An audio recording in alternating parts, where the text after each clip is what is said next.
Gary said Hans made a trade last week. 1 tin fish for a radio tweet. Then saw smoke from the east side creek. Then the line went dead. That's peak. Jasper heard footsteps in the hall. Oh, radio man.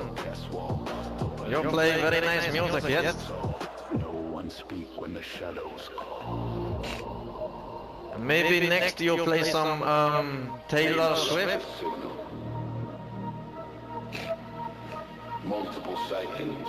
Unclear. I'm a very big Taylor Swift fan, man. I very much appreciate it if you play Taylor Swift next.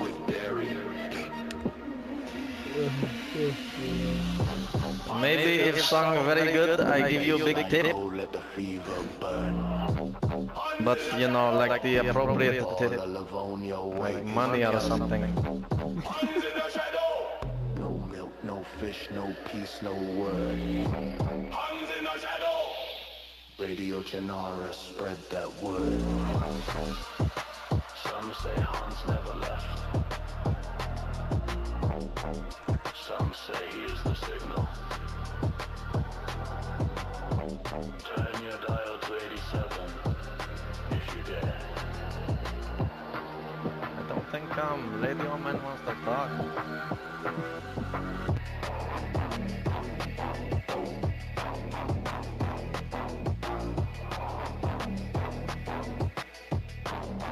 Hey, Scott.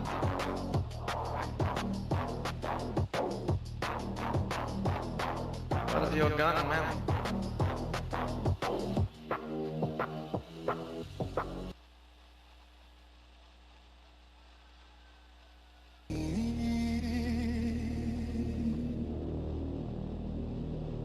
Hello, man. Toppling blackout. All systems down. Then we heard it. The generator on. Hans, he's back. The generator man.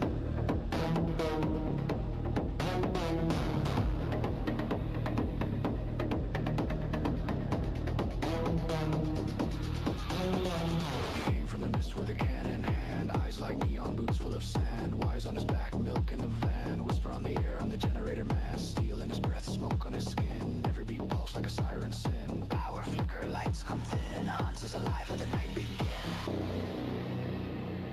Voltage rising. System stabilizing. Power online. Toggle in. Wake up. Hans returns. Power surge in the underground. Hans returns. Feel that bass line shake the town. Scott, man. Where are you? Sparks fly from his German hands. He runs the night. No one stands. Gary saw him by the power grid, plugged in a wire where the lights once hid. Paul said he ain't no kid. Man looks charged like lightning did. Scott, man. 87A, generous lit up signal line. Hey, Radio Man. This not sound like Taylor Swift. Power surge detected. Unauthorized. Maybe you search Taylor Swift on Spotify, yes? Hands. Unknown origin.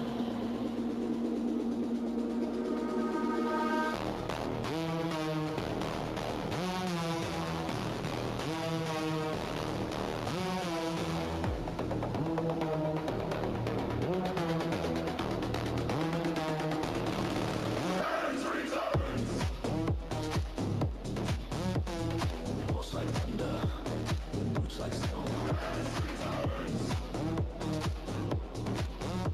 Double in lights, he runs his home. Power on, no soul left cold. Sparks and pace, the legend told. alive again. But the hum, it's not human. Hands, what did you become?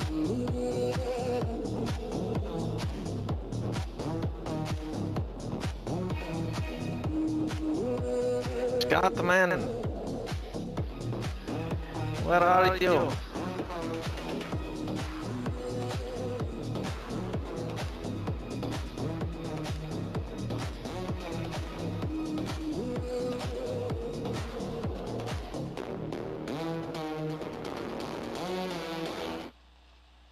Okay, man. I go on. To the man outside the radio station, I cannot play copyright music because that's just the rules of the land. So, thanks for the recommendation on Taylor Swift, but unfortunately I won't be playing Taylor Swift anytime soon. No, man, Taylor Swift now. Okay, you enjoy your lowbrow life there, big megaphone guy, and I'm going to keep playing my music. Maybe Nicki Minaj.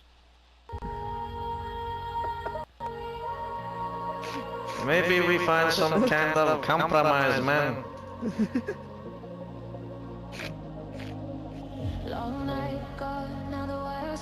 Maybe if you're not take requests, then I'd be radio owner instead, you know.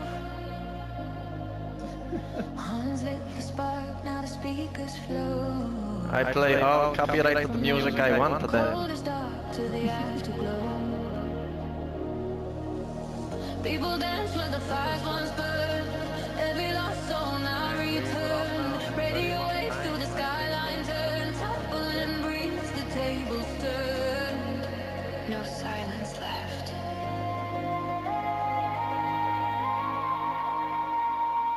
Only rhythm, only right. We are the sound of the morning light. Radio through the night. From the ruins Radio Chanoras is shit. hope, every beat, every heart, every note. We rise again. We rise again.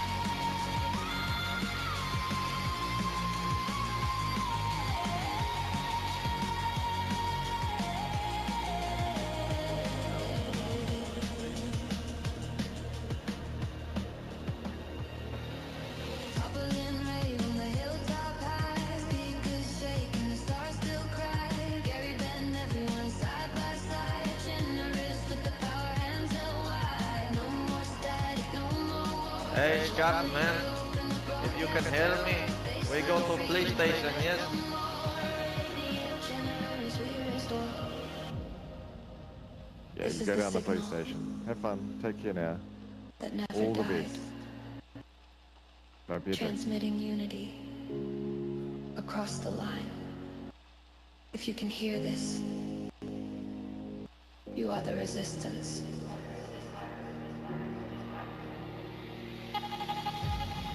We are the sound of the morning light. Radio channels through the night. From the ruins we transmit hope. Every beat, every soul, every note. We rise again. We rise again.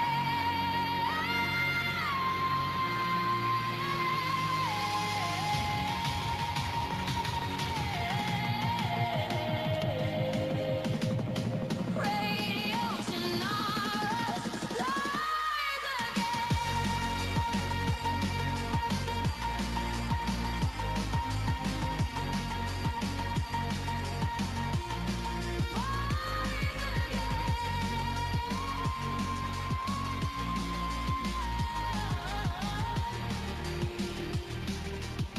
This is Radio Generous signing off.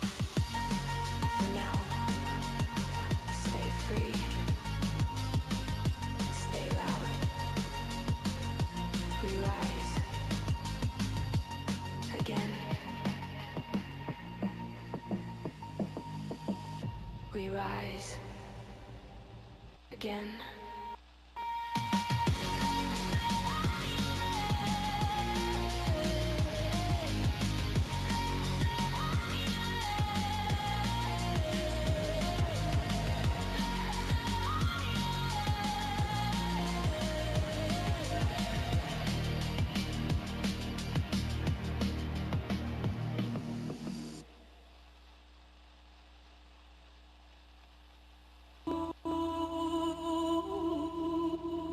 You know what we came for.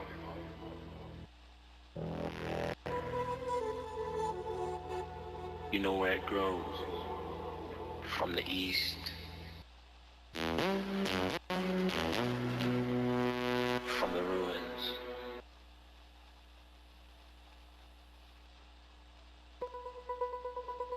Del Brale.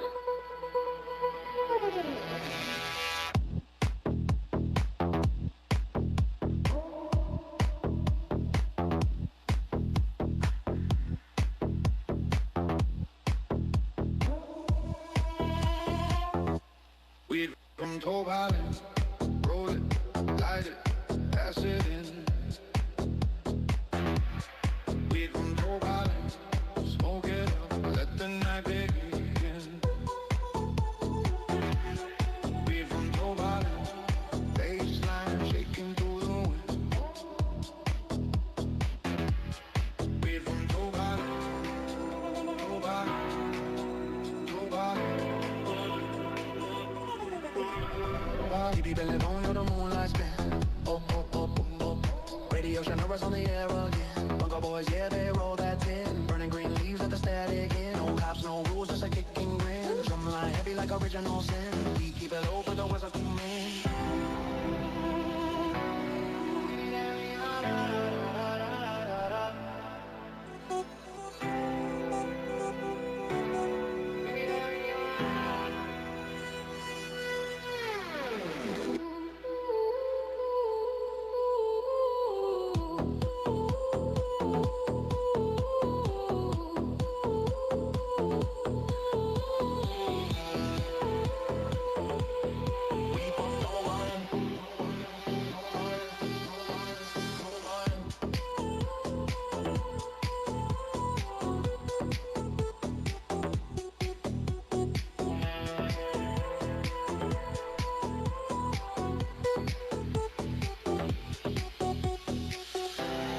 Broadcasting live from the bunker below. Gary GC on the decks, Jasper with the blow. Roll another one, bro. Keep it slow. Radio Chinoris. You already know.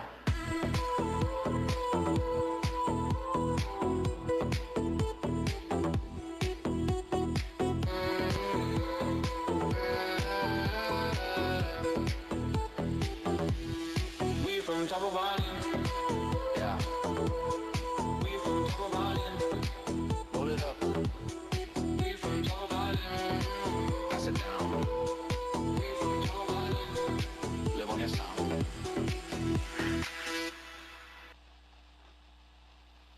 All right. The forced sleep is about to happen. I'm going to have to take the batteries out. This is Radio Chinaris 87A.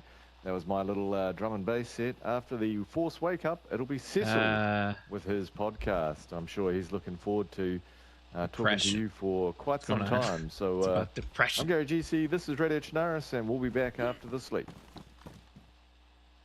How's it going, John? Where's the... Oh, there's just nothing there.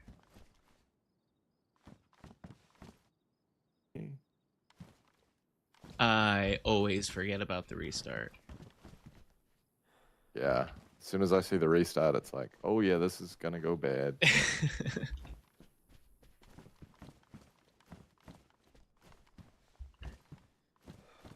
Yep. We got it. We got some more backy updates, John. We got more backy updates. So Let's grab my bags.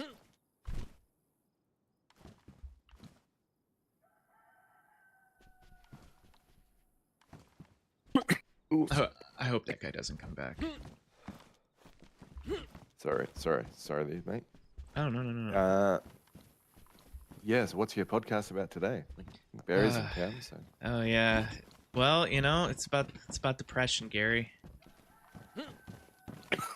Jeez, what an uplifting topic. Cecil. I know, but my art reflects my pain, so I gotta go with it, Wow, I look forward to it. Oh, thanks, Gary. You can hang around if you want. I don't know if you have stuff to do because you got a real life with planes and whatnot.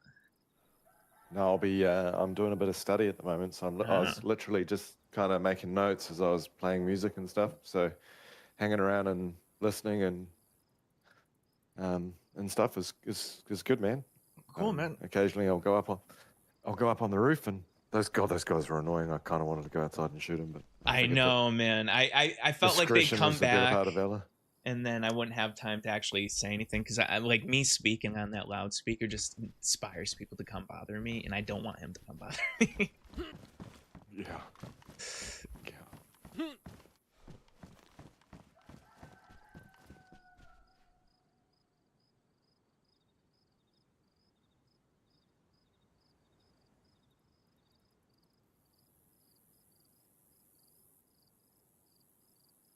Now I'm off for the restart, but the restart hasn't occurred yet. Yeah, I know. Well, I mean, we got prepared for it. That's a good thing.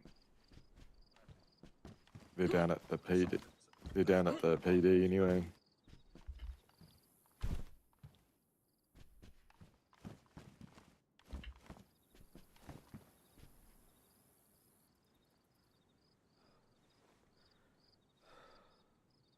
Comment. I want to live in Toplin just because of Radio Chinaris.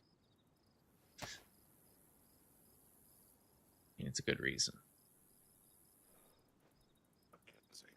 What I can give you is Toplin load in.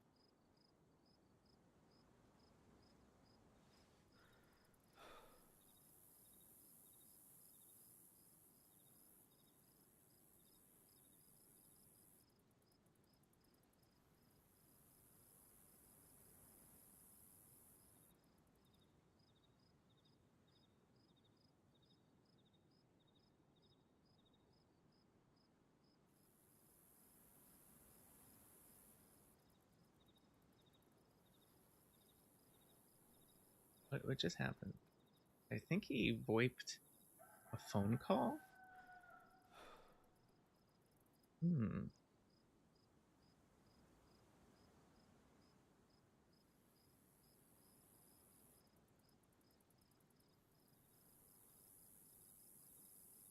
So if anyone... Oh, he's back. If anyone's wondering, I'm waiting for the restart. Fucking disappear, man. I'm waiting for the restart. Maybe this guy to not come back, and then we're gonna be doing the podcast. I have a feeling he's gonna bother me though. He's coming back.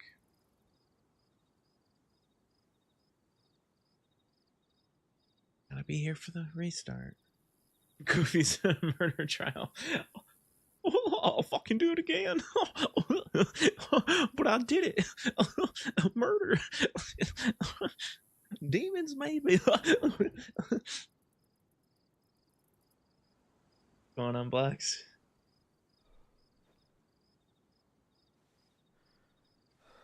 I'll fucking do it again. But I did it.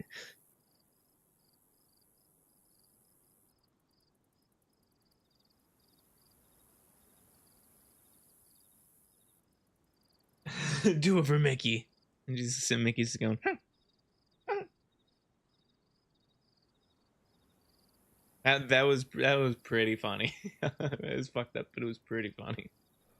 It was pretty funny. Do it again.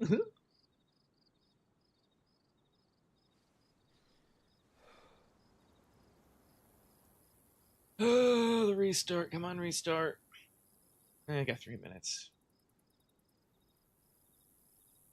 Nope, we got it right now.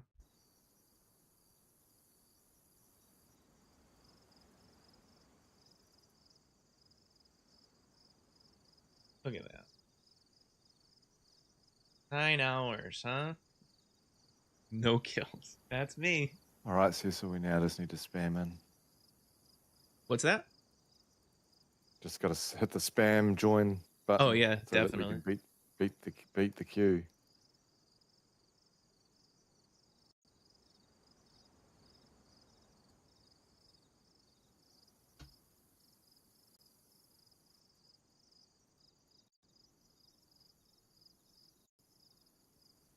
That group was the Soviets, those guys, I think, that were down here annoying. They're trying to bait us because we raided their base the other day. Oh, okay. Okay, that makes sense. All right, so he's gonna stick around. I think I'm making an assumption. He was actually down. He went down to the police station, and I think Okay. because essentially the guys that killed us, we thought were Exodus, and that's why I got into a beef with Exodus. Mm-hmm. But it turns out the Soviets are wearing red armbands, which look very similar to the Exodus armbands. Yeah, from afar we can't see the X. So we went down and we fucked them up, but then some people turned up and killed us, and we lost our car and lost all our shit. So the Soviets won, but we still left we stepped outside of our neutrality for a little bit. Now Calmed it down with Exodus. Now they're here. And now they're here, and so we're trying to, all I'm trying to do is make sure that we don't piss anyone off, really, because if we get raided and the base gets fucked up, yes, people will come and help us and defend us, but we'd have to rebuild it all again, and it'd just be a whole big drama. And I think everyone would be gutted, because I think a lot of people actually really like listening to the music. Oh, yeah, they love us. That's one good, and also, we do have the big man on our side, so through them they love us. Through him, they love us as well, which is great. Yeah, that's true. That's true. Yeah. Where he's like, I fucking love Radio Chinaris. Everyone's like, well, I guess we have to love Radio Chinaris too. Or we get a lot more hate too. That's probably another thing. Yeah, well, that's right. There's always people trying to, make their mark on the world.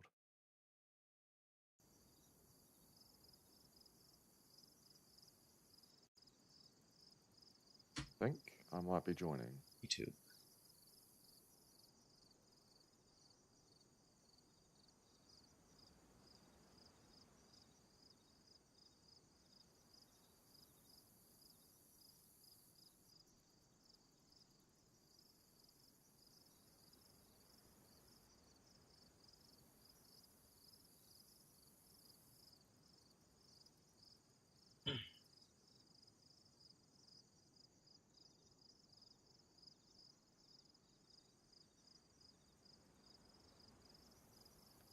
DJ Ben and your mama. Yo, my nigga, what's up? What's up? Good. Voice change. Hello. The Dollar change. Dollar bill. Yeah, I'm in. Servers, yeah, sweet. I'm in 42 in queue. Fine. That was way more sensible than doing what I did and sitting in queue to join for about an hour. What But a I waste did get of some life, mate. No, but I was sitting there studying while I was waiting and making. Oh, yeah, that's made what I some used to do. songs. Good stuff. Yeah. Back when I was yeah. the first officer, mate. Loved it. That's right. Yeah. Yeah. I think they're from New Zealand. No, that's the best way to do it, eh? Or when you're playing music, No, I just that's pop up Radio the root guide Chinaris. and get studying. Yeah, that's all I've been doing. Just some light browsing in, mate. Yeah. What's been happening on the server? I think the Soviets were down at base they're like, play some Taylor Swift and trying to bait us. Gary I was is. just like, no, I'm not doing that. And then they went down to PD. I think Ben, who just joined us, Nasty is also. genuine, but that's good. They're good candidate. They're good characters now. Cecil, you're doing a podcast? Yes, sir. Oh, great. Are we watching? We'll try to get in and. Oh shit. No, well, I just the last 5. I was just saw that Barry was at the PD, but I just walked in the house pretty much. Sweet. Once I get in, I'm going to go down to PD and say good day to the boys as well. I'll come with you, mate. Yeah, seeing as Cecil's going to. Cecil, you take over the stream, mate, Yes, sir. if you want to. Oh, the what stream? I just meant the airwaves. That was not for a sure, direct order. absolutely. That was just Oh no, I was. you go ahead and I've never heard it said like that, so definitely. I used to be a pilot in my before the apocalypse. Ah. I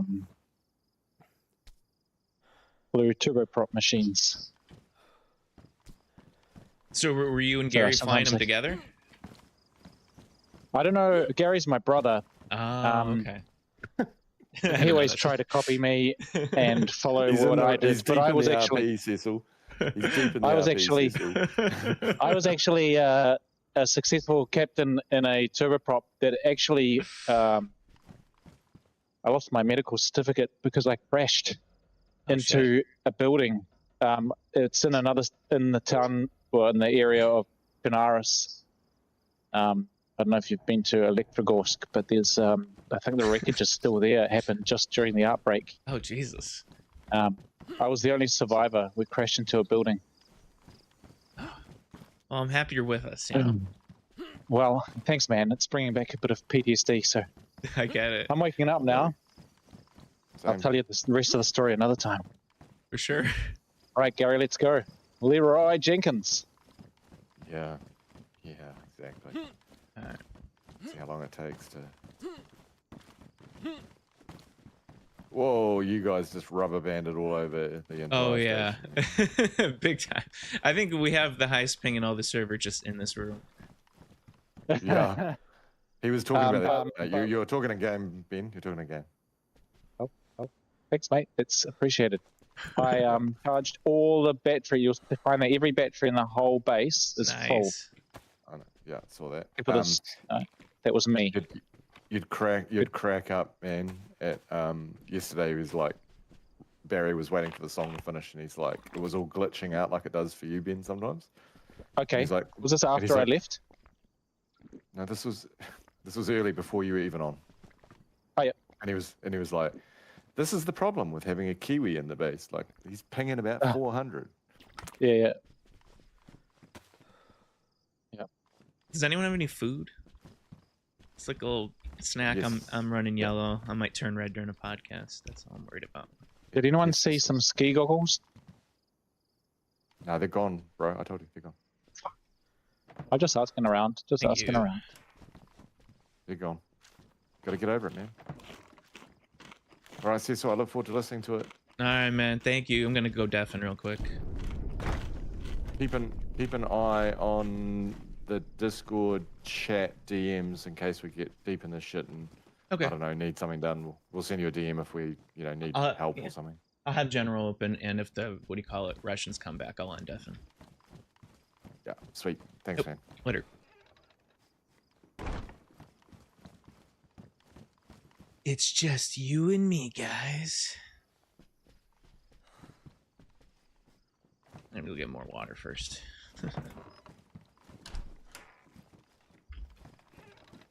It's funny. Gotta get water to dry my mouth. I actually need water in real life too.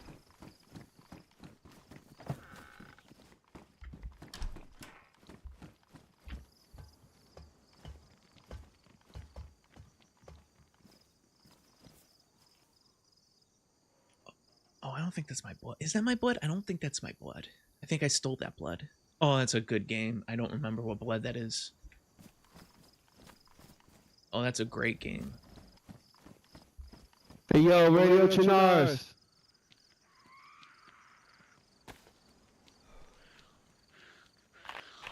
Hello. You. Hello. What's going on? Who this? Oh, it's Cecil and whatnot. What you doing and shit? What are you up to? What up, It's right Cecil? to Beatrice here, man. Yo, could I have What up? could I have a safe private conversation with you? It's 40. Who is this? Oh, hey, 40. Yeah, come over here, 40. Come over here. Oh, Hey, interesting. 40. What's up, player? I've been falling asleep yo, here Dolph all day Bill. trying to get a hold of you guys. Dude, I think I killed 40 before. Or at least broke his leg. I'm almost certain I did.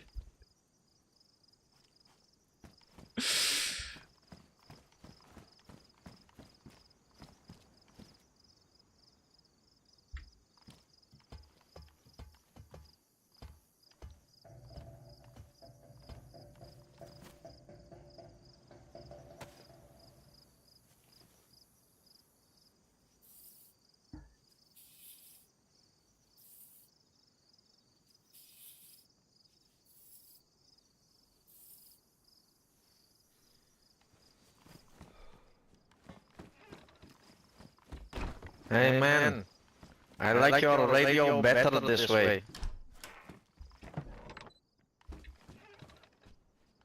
We're gonna go AFK for about 5 minutes. Yeah, we're gonna go AFK for 5 minutes and wait for this guy to leave. You know.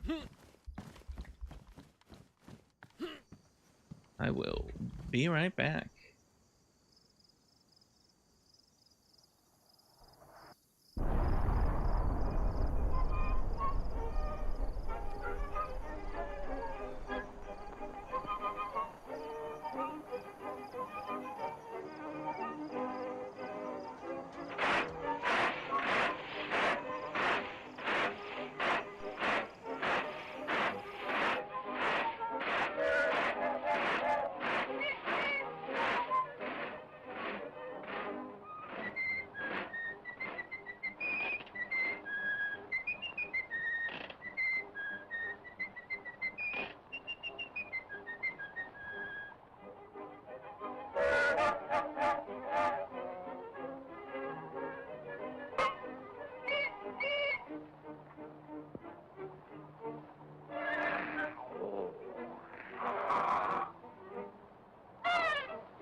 This way?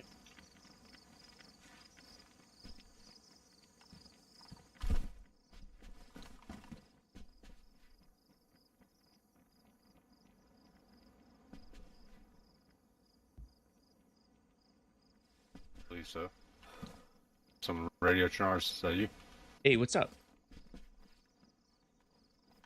Oh yeah, President Barry was just here. We're gonna go check out a house real quick. We're trying to find some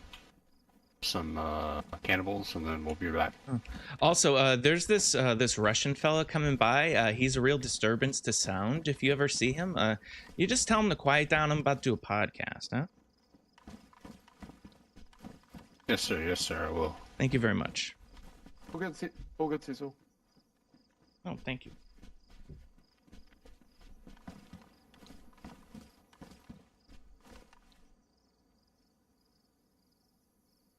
I was dual sounding. That's not good. All right.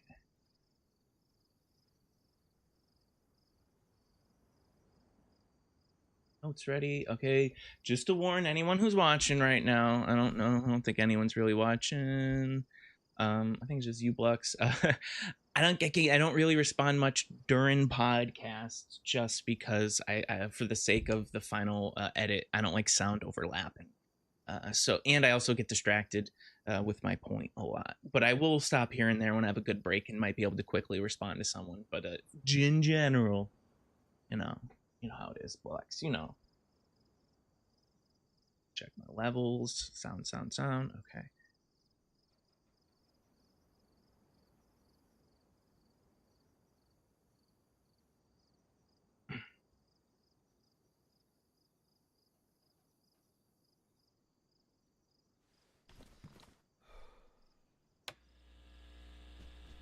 Hey, everyone in Toplin, there's a podcast that's about to start real soon. Keep your ear out.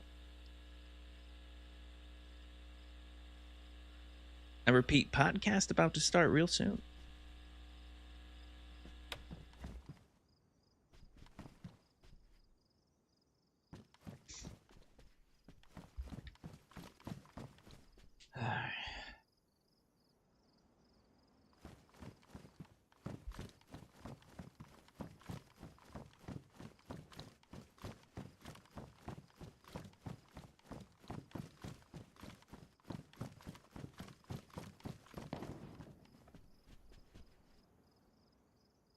All right. Let's get the... Ooh, where's our... Okay, I was gonna... What the crap? Most battery. This is most battery.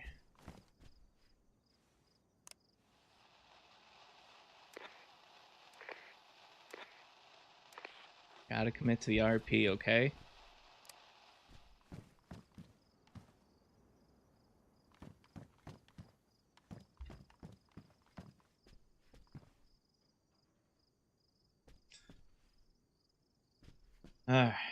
Hey, Vlad, what's going on, buddy?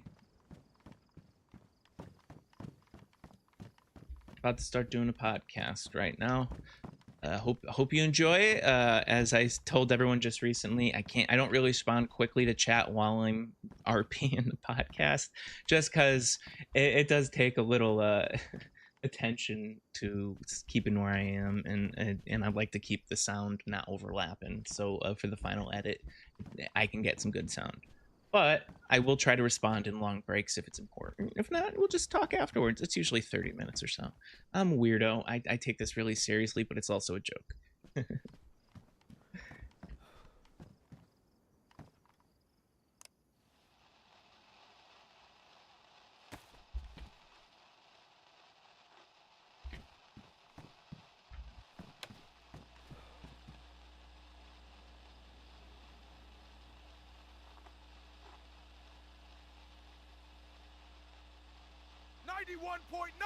The Fresh Station.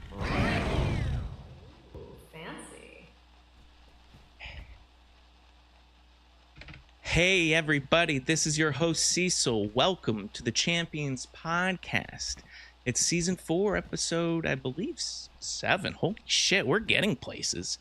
You know how we like to get started. We're gonna do a little we're gonna do the theme song, and then we're gonna go right into an ad read after the theme song, so don't just be prepared for that. All right, here we go.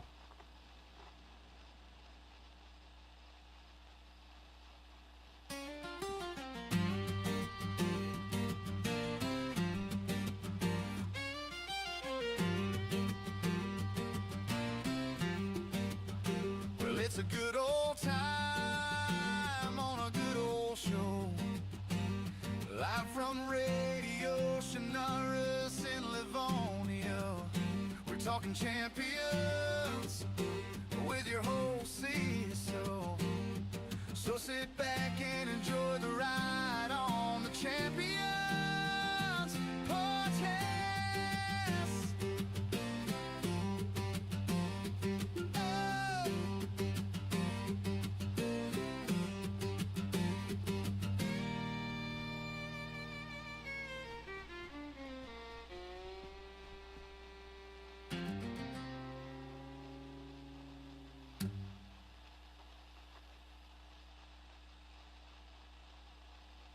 Holy shit, everybody. Thank you so much. Thank you. This podcast has been brought to you by our good friends at Mental Health. Have you ever been in a therapy session staring at your screen and thought, is this person even real? In a world where therapy happens over Zoom, where your therapist goes by a screen name and you don't even know their last name, can you really trust them to know where to put your emotional baggage? These days, your Zoom therapist might just be an AI avatar, and that's never an experienced that's never even experienced breathing, let alone life. And with therapists getting younger and younger, fresh out of college, Armed with textbooks and buzzwords, you start to wonder, how can someone who's never fallen apart tell me how to put my life back together? Well, that's where mental health comes in. No, not the concept. Mental health, the new therapy service. They're flipping therapy on its head by hiring people who've actually been there. Every therapist at Mental Health is a reformed mental hospital patient, someone who decided to turn their recovery into a career. They didn't just study the chapters, they lived them. And now, with their brand new Match My Mind campaign, you can be paired with a therapist who's gone through or is currently going through the same thing you are. Breakup, burnout, breakdown, midlife crisis, existential dread. Found yourself crying in a Target parking lot because the Bluetooth won't connect?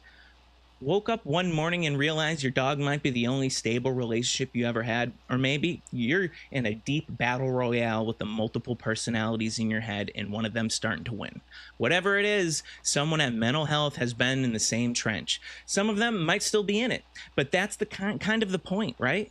They're walking with you, not watching from a podium. Because let's be honest, experience always trumps knowledge. Why get therapy from someone who knows mental health when you can get it from someone who's experienced it? Mental health, real people, real recovery, real results. Sign up today at getmentalhealth.com and use promo code CECIL10, that's CECIL10 for 10% off your first month.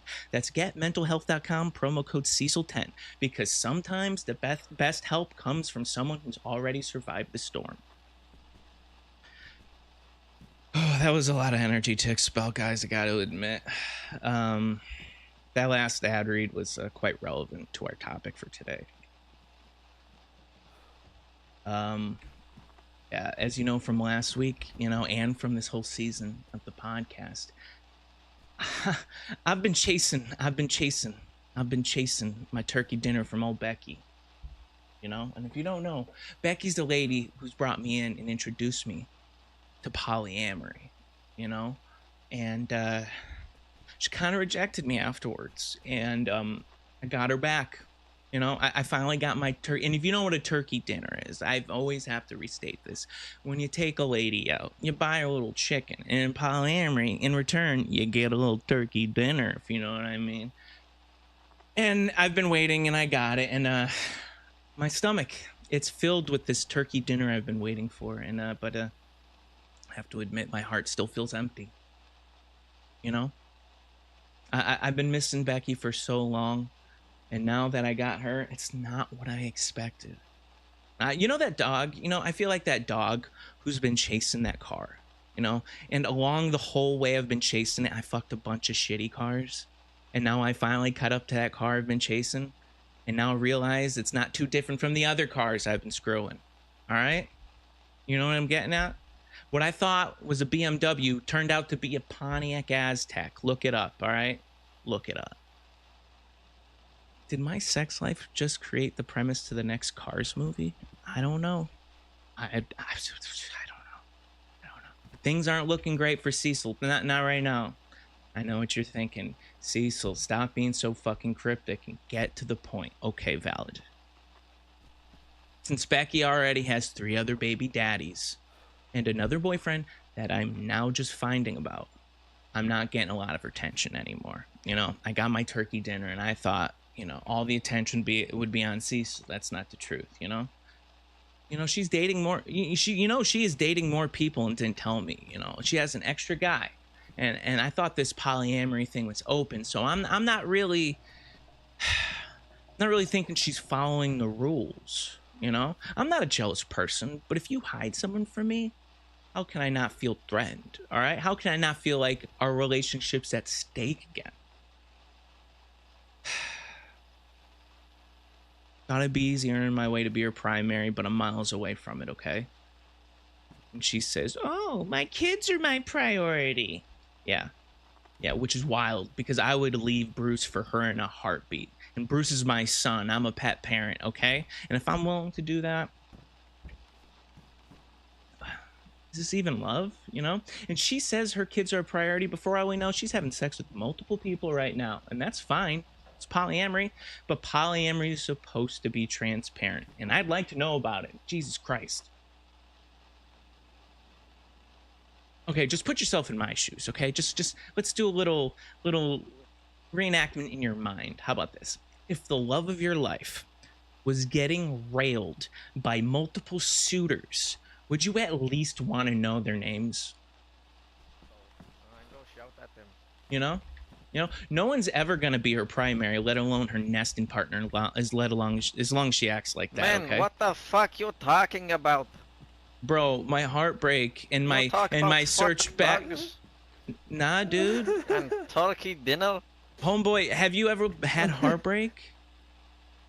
What you talk about, man? Broken. You have a broken heart? I do. Man, I eat heart. Let's hear your story, No, man. I totally agree. I don't know what's going on here. I'm on season 7 of episode 4 of the Champions podcast, and we're talking about my polyamorous adventures. Okay. You tell very strange story. Well, you know what? Life isn't normal. Life is strange. Would you like But to? why Would you? fuck dogs? No. Well, since when I'm just a pet parent. You know what a pet parent Turkey is? dinners? Turkey dinner, yeah, that's a little turkey dinner from old Becky. You know, I got myself a little treat from her, huh? I've been trying to get that all season. I finally got it, and now it feels hollow. You know? Man, guy lose mind. You think so? You think I'm losing my mind? I think Hey, I'm just Top and suffering a broken heart. Yeah, top Stay one. right here. Stay right. Hands up. Hands up. Hey, Cecil, it's hands Ben and your up, mama sir. here. Man, There's what a bit I of do cannibals now? out here hunting cannibals. Hands Hey, up, here's brother. some banging. He's reaching, he's reaching! Whoa! Oh my God! He's reaching, we got him, Cecil! Oh my God! Can you explain can you explain for all the listeners what just happened?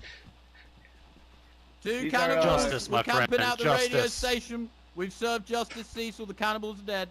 Thank you so much, guys. I'm going through severe depression right now, and they were really hurting me. I really appreciate all the help, and congratulations on your new election, Mr. President. Thank you, Cecil, thank you. And congratulations on your many advertisements that you have for your podcast. They really are paying the bills. Thank you so much. So can I continue, or you think they're gonna come back? Nah, you continue. If they come back, we'll kill them again. Oh, thank you so much. You guys are the best. All right, what was I saying? Okay. Put yourself in my position, okay? All right. Play the zucchini song. If the President, there's another Uh-oh. propaganda piece over I'm here. amazed my 400 ping worked on that. Who's this? Okay. Soviets are here. Guys. Soviets? Awfully close to my house. Shooting. Oh, That's the I don't know. president. You're getting sniped out. Hello. I got a piece There. of paper. That was on from my that way. door. Oh yes, I left it. This is what I was hoping wouldn't happen. This is what I hope won't Nice to happen. meet you, President Barry. My right, name is Dmitry Volkov. We're gonna have to I'm put a pause in the visitor podcast, everybody. I shot Dimitri. Yeah, I noticed your many notes left around Gleniska, and I thought I'd better introduce myself. I hope we can have a prosperous and friendly relationship with our two towns. I am really happy that I have a good note on my door because fuck all took the my notes pants? are always bad for us. Oh well, I very much admire the Soviets, and as a result, I admire you too. So I would not leave a nasty note. Can we get to a safe place?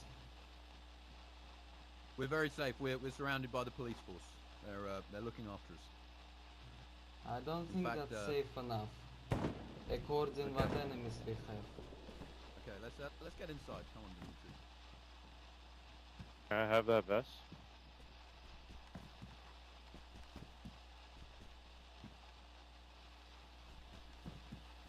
Yeah, that guy got popped. Is it this guy? Okay, put yourself in my position, okay? All right. If the love of your life was getting railed by multiple suitors, wouldn't you at least want to know their name? You know? No one's ever going to want to be Becky's primary, let alone her nesting partner. She keeps acting like this, hiding all her male friends from all her polyamorous partners. You know? If I had a kid, I'd find a way to juggle Becky and the kid because I'm a good person. You know, that's not fair. You know, fuck Becky. Actually, what am I saying? I still want Becky. I'm sorry, Becky. I love you, baby. I'm so sorry. We can work this out. What's up, player? We can work out. I wake up every day and I check my Bumble app to see if Becky's calling, okay? And she won't even give me her number. I have to do it on Bumble.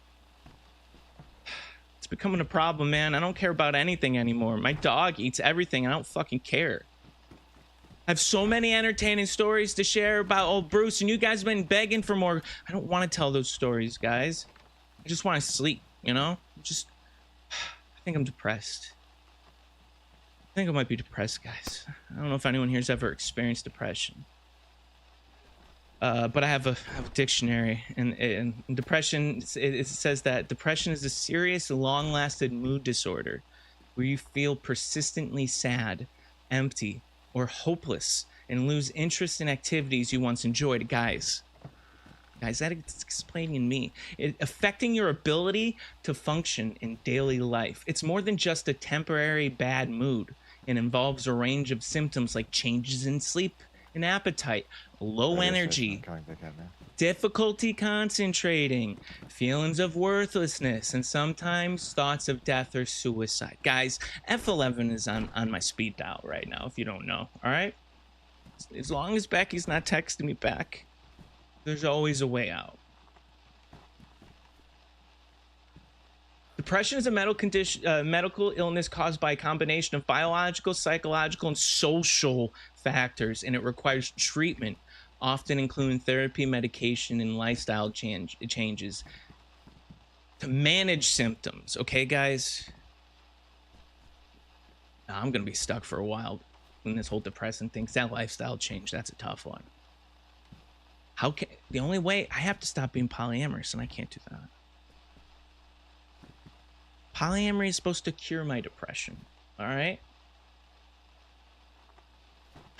And I'm just getting caught in the same old cycle, though, you know? Like, I went on a date with that Disney adult again. I don't know if you guys heard about the Disney adult. The one with the hairless cat. I didn't even want to go out with her, you know? I didn't, and guess what? The turkey dinner is so easy with Disney adults, and it means nothing, you know? I'll admit, you know, I did experience a little bit of ED, erectile dysfunction, you know? But one thing is, I don't know if it was my longing for Becky that was distracting me or the movie The Aristocats playing in the background, all right? But I wasn't into it, these crazy fucking people. When you're in the home of a Disney adult, there are too many variables that can make you go soft. You know what? Yeah, I need more research. I need more research to get accurate results, you know, but I don't want to do more research. Like, who wants to go back to that? I'll just say it was a one-time thing. This normally doesn't happen to me before. Isn't that what people say? To be honest, I don't know how that lady was still into me. You know, after Bruce, my dog, practically put her cat into life support. Cat blood still scars my memory. That thing was all skin flaps. This is a hairless cat, and imagine it bleeding out, and you're trying to hold on to it. Yeah. It's a very dark time in polyamory for me, guys. I'll have to admit, you know. But it is my job to report back to you on all of polyamory. You know, I'm not just gonna give you the good parts, right? You know, I'm gonna talk about my trials, my tribulations of emotionless sex with someone who owns an I'd rather be with Goofy bumper sticker. Okay, you don't have to do it, but I will. Guys, polyamorous sex isn't all razzle dazzle. You know, it's not fireworks. Sometimes it's actual work. All right, it's keeping yourself at bat until you get the right pitch. And yeah, I know most of you don't watch baseball, so look it up again. All right. God, I'm so fucking depressed. Such a piece of shit. What do you even talk about? I guess we could do advice, right? You guys like advice? The advice section always gets good views or listens. This one's coming in from Martin. Of course, he's not asking for advice. Guys, this is an advice section. Hey, Cecil, Martin here. long-time listener, first-time writer. I just wanted to say thank you again for the episode about polycules. All right, I'm sorry for just going so harsh on you immediately, Martin. It really struck a chord with me and my nesting partner. After listening to how open and successful you've been lately, we finally sat down and agreed to officially explore polyamory. Now, people always thought we were poly before, but really, it was just the two of us talking about it, reading about it, manifesting it. You know how it goes. But now, buddy, we've been out there living it. Multiple partners, honest communication, old calendars, and honestly, it's been nothing short of amazing. I won't get into every detail of our web because, well, this is still a public show. But I do need to share something with you. Turns out, our polycules have a branch in common. Yeah, after some friendly pillow talk and name dropping, I found out that my nesting partner and I have been hooking up with one of Becky's baby daddies. What? Small world, right? Okay. I saw them out recently, and I gotta say, Becky's looking beautiful these days. What? You did good work. You did good work there, my friend. Real good work. Turkey dinner, well served. Oh my god, I'm gonna get sick. Anyway, we've been hosting a lot of group things lately, and theme nights. A few spontaneous ones, and well, let's just say our door's always open. You know. You never know, Cecil. Maybe one of these days we'll end up at the same gathering. What do you mean, same gathering? Is that a group sex invitation, or is that just... Keep doing what you're doing, man. You're bringing the people together in every sense of the word. Warm regards, Martin and Stacy. That hurt me, guys. Not only is this person experiencing the good part of poly, which I'll admit I did too, all right, but they're rubbing it in my face, and they're seeing Becky. And they're fucking Becky's baby daddy. They're one... So good, bro. I was in time before, man. What? You building in time before, bro? You were, weren't you, bro? Am I what? Yeah. With the schoolies, that was it, wasn't it? Yeah. Oh, you're talking to someone who's on one bar. Okay. Yeah, yeah, hey, everyone, there's a podcast going on. If you want to go on one bar, that'd be a lot easier for me. Thank you. Okay, was you? All right, so guys, these guys, they're 1 degree away from, they're 1 degree away from my Becky. You know, they're 1 degree closer to getting their turkey dinner. All right, you know, I'm not a jealous guy again, but why is Becky going out with her baby daddies if she can't even fucking call me? This ain't right, guys. You know, I'm not feeling loved. Okay, this next one, I'm gonna just keep moving because fuck you, Martin. Okay, this next one's titled, it's from Tex. It's multiple partners, multiple problems. Hey, Cecil, name's Tex. I've been sitting on this one for a while after hearing all the poly talk on your last few episodes. I figured you might be the only person who could help me sort this out. So here's the deal. I'm new to polyamory. Real new. Like, still trying to understand the terms kind of new. And somehow I found myself in what feels like the luckiest and most confusing position of my life. There are 2 women, both absolutely incredible. I don't want to hear this, man. I really don't. Guys, I don't want to hear this. This is... I mean, Cecil, when I tell you they're gorgeous... I'm not just talking about looks. They've got the kind of presence that makes a room quieter when they walk in. They're kind, funny, grounded, and they actually like each other. Like, genuinely. They get along so well, it's almost suspicious. Are you complaining? Here's where it gets complicated. It fucking better. They both came to me together. Don't be doing puns. And they said they'd like to try a 3-way relationship. It just keeps getting better. What are you fucking talking about? The 3 of us as a unit in Cecil, I don't even know what to say. Part of me thinks this is a dream come true. Yeah, which it fucking is, man. The other part of me thinks I'm about to walk into a storm I don't have a map for. The other part of you is fucking stupid. I just don't know if I'm ready. I don't know if it's the right thing to do, or if I should just choose one and risk breaking everyone's heart, which you won't, including my own, which you fucking might. I've never done anything like this before, and I don't want to mess it up, especially now with people this special thing. Fucking do it. Why are you complaining? Like, why do people use this as an outlet to complain about your fucking good luck? So, Cecil, from one confused cowboy, don't call me that, to another, how do you know when you're ready for polyamory, and how do you know if it's love or just the idea of it? You know you're ready for polyamory when you have two beautiful, gorgeous women wanting to be in a multiple person relationship. You just fucking do it, man. Appreciate you, man. Keep the radio waves warm. Yeah, well, okay. These, like, what do you guys are just, did you pick the worst timing to brag about your successful polyamorous relationships and then decide you're going to complain about it like it's some first world problem? You're about to have a threesome every night, Tex, and you're debating if you should do it or not. This fucker has two Beckys yearning to be by his side, and he wants to know what to do. Bro, you're so far ahead of me, I need advice from you. Actually, fuck you for not giving me any advice in this process and making my podcast about you. You're on your own, Tex. Actually, you're not, since you have two fucking primaries on deck. Just take it. I fucking hate all of you guys. I can't have one supportive person that ever writes in. You all just have to yank at my ball sack and my heartstrings at the worst moment.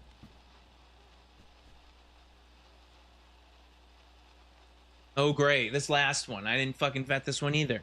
It's from Henry. Hey, guys, you remember Henry from last week? The Henry, the guy who's the no-micer that just following me everywhere? Henry, that's my stalker. He's still writing in. Subject is Don't Be Afraid, Cecil. He just starts it off. Looks like a fucking poem, dude. This guy. I'm the guy you call a stalker, period. I feel like I'm more of an observer, just waiting for you to finally talk to me, period. Don't be afraid, Cecil, period. You keep saying my name like it bothers you, period. It doesn't have to, period. I'm not here to scare you, period. I just like to see how close I can get to you before you notice, period. You talk to everyone else to that mic, period. I listen, period. Always have, period. Maybe one day you'll talk to me, period, Henry. This guy, not only does he not have a mic, he doesn't know how to fucking speak on paper. Again, if you see a guy wiggling around not talking and he responds to the name Henry, pop him in the skull for me, because I don't need any more stalkers on this podcast, all right? These are what we call podcast snipers, if you didn't know, all right? They write into the podcast and try to throw a wrench in my wheels of conversation to myself. He fucking got it through, dude. He sniped the fucking wrench in, bro. Fuck you, Henry. It's your second wrench. Third time's not going to be a charm. You know, shame on me. All right. How are we going to end this? I got a final word, right? What do I think? I like to end every podcast with a final thought, a final word, whatever you want to call it, to sum everything up. It's the journey through polyamory that matters most, okay? Because when you have a, because when you better have a plan when you finally get your Becky, whoever that may be, because it's never what you expect it to be. You expect it to be one thing, you know, and Becky ends up being not a BMW. Don't forget to stop and appreciate the good times of polyamory.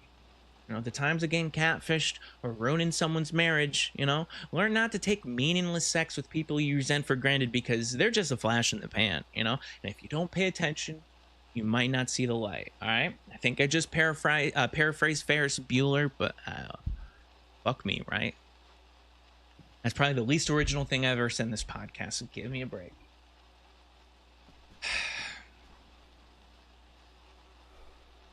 She's not going to call me, guys. All right, shout outs and plugs. I like to give shout outs to people who I run into and either, you know, I have interaction with and they want to shout out, I'll shout them out. And I like to plug, you know, what I'm doing, what I'm watching, what I'm eating, because everyone is always so interested in what Cecil's doing. What are you doing? And they always want to be just like me. So I always let them, you know, I always plug something so they get a little closer to who the real Cecil is. First shout out, this is just more of like a point out. I ran into the 506. They're around and they're still very Christian. I think they wanted me to say that. So everything you remember about them, I think it's the same. And my plug, oh guys, these things have been really helping me. For waiting for Becky to call me back. It's the holiday shaped Reese's candies, specifically the Halloween ones. You know, they're shaped like bats and pumpkins. But for some reason, the holiday shaped ones taste better than the normal Reese's. It's like the normal Reese's have ridges on them, but the holiday ones are like rounded. And for some reason, oh shit, the combo of chocolate peanut butter just goes together so much better. So I eat about a bag of those a day until Becky will message me on Bumble. All right. Gonna end on an ad read because, you know, I get paid to do this. So I got congratulated. We got another ad read.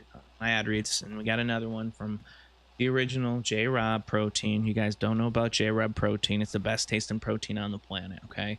They've been with us from the beginning. We had a tumultuous relationship, all right? They dropped us. They brought us back. J-Rob protein still pays us the most, so we give them the most credit. So this one is titled Raspberry Swirl.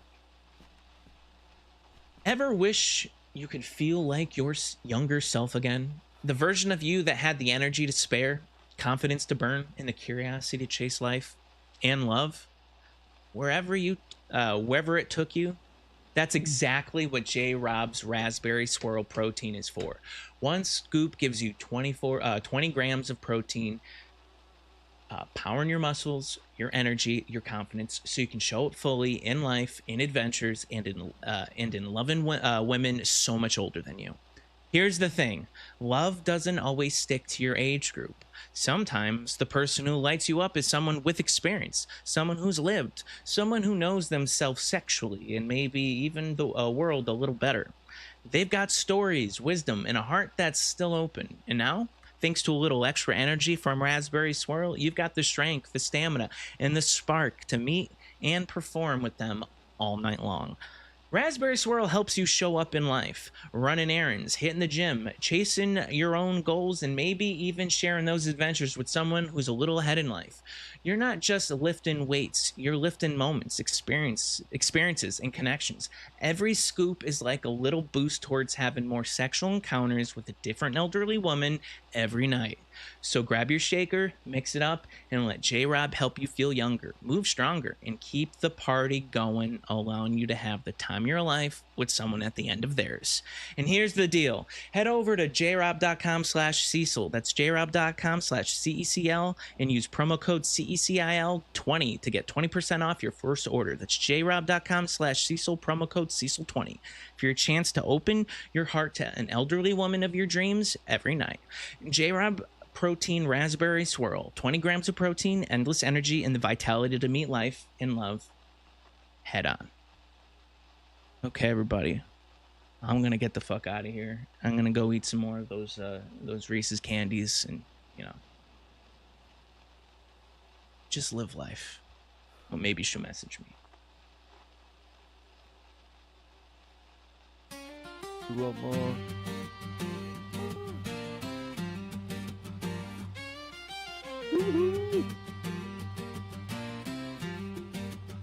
Well, it's a good old time on a good old show. Live from Radio Shinaris in Livonia. We're talking champions with your host CECIL. So sit back and enjoy the ride on the Champions Podcast.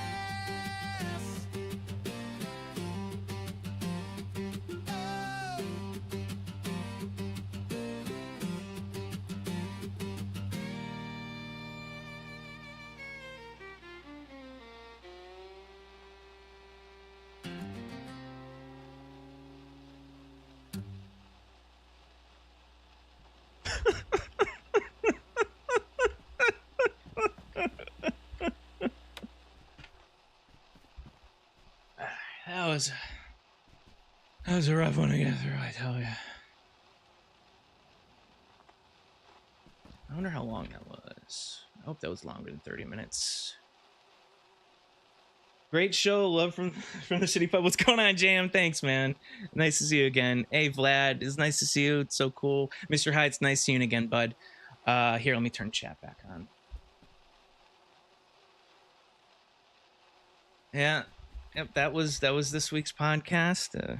Hope you enjoyed it. I'm gonna charge some batteries right now, and then maybe go run around and then see what I can get into.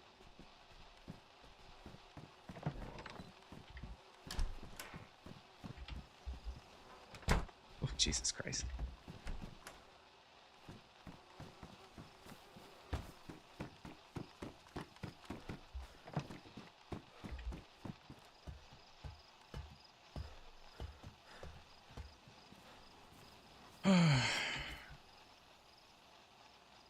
That's right. There we go.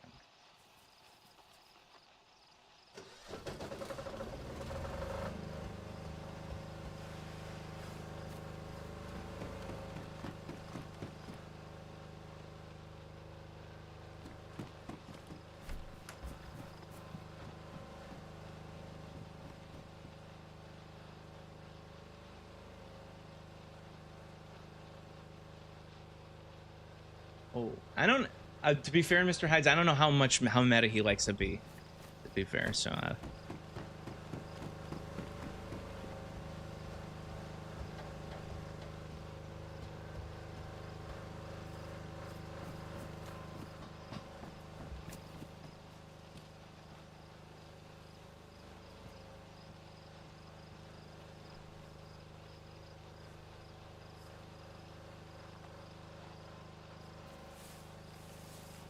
Turn on. Why is this not turning on anymore? No, really?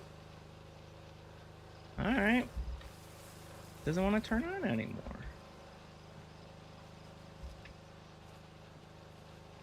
Oh, take the hands. Is it okay? Well, I mean, it barely used any juice, honestly. Yeah, honestly, it used like no juice. So I'll just go put it back. This is funny how my roleplay is involved. It's so much of my roleplay involves when I'm charging batteries.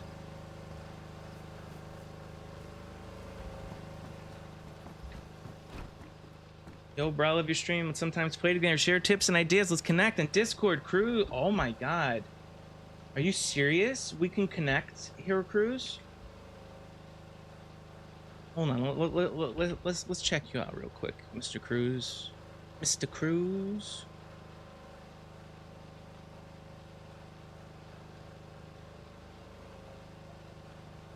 Mr. Cruz, why'd you create an account today? Did you do that just to connect with me on Discord? Is that how much you love me, even though you've never watched any of my streams? Is that how it is, Mr. Cruz? Oh, okay, cool. All right, I didn't know. I didn't know if you were into that whole meta stuff. Cool.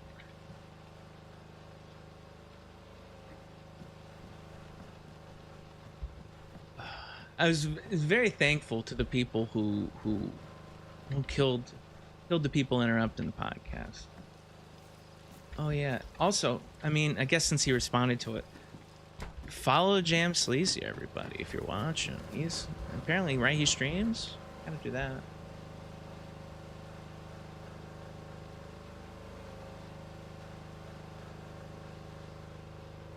Go. I forgot to do that. I gotta do that.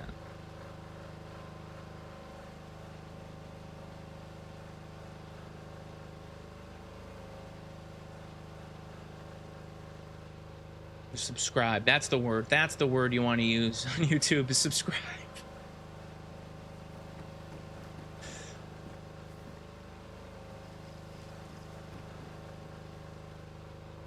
Oh my god, my radio's been on this whole time. Luckily, I wasn't VoIPing.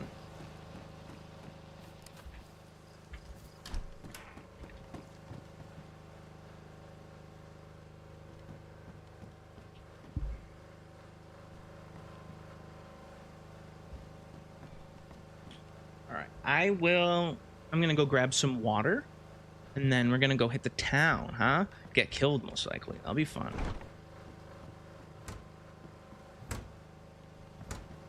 Be right back.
Okie dokie.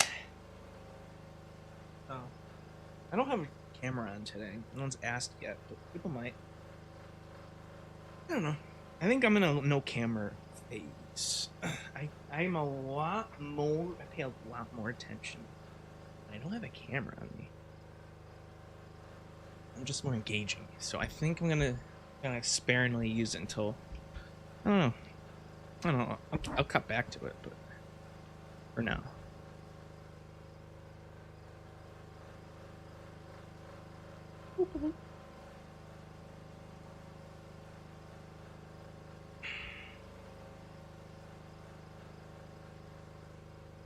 Yeah, I noticed myself like too distracted with the fact that I have a camera on me to where I don't act normal, I act weird.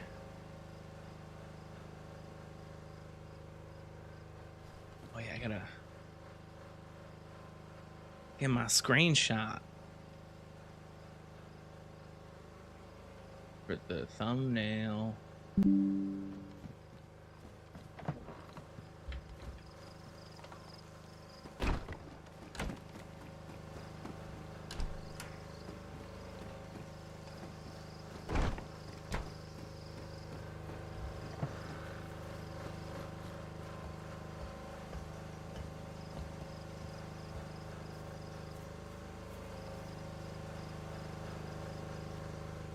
Alright, give that a few more minutes, let that charge a bit, and then we'll go out, maybe see if they found a house for the president, or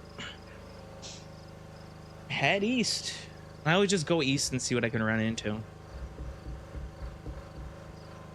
Maybe stop by Brenna. I do have to check in on Sergeant too, because I need to see where he's at with our interview status. I think I left a bad taste in his mouth on Monday. I was a little short with Sergeant, and I want to apologize to him for that. I was just really thrown off by bad roleplay, and everyone just kept on saying, "You just gotta listen to them." Like they're telling me to go on Discord and message someone to log on. And that's not good roleplay. And he just kept on like, "No, I don't have time for one. Baseball was on, guys. I needed to see the Yankees lose." I'm not even a Yankees hater. They're my favorite. I just needed to see them go out. It was like that scene in Watchmen when Rorschach's just like, "Do it!" Spoiler alert. I just needed to see the kill shot. And it was just like during mid-game, I was just doing a rerun because I promised to do a rerun. This was Tuesday because I promised to do a rerun on Monday. And then I had very bad internet problems, so I couldn't do the rerun. And so I came back quickly on Tuesday when it was the final game of the fucking series. So I had to hurry up and do the podcast to watch the Yankees lose.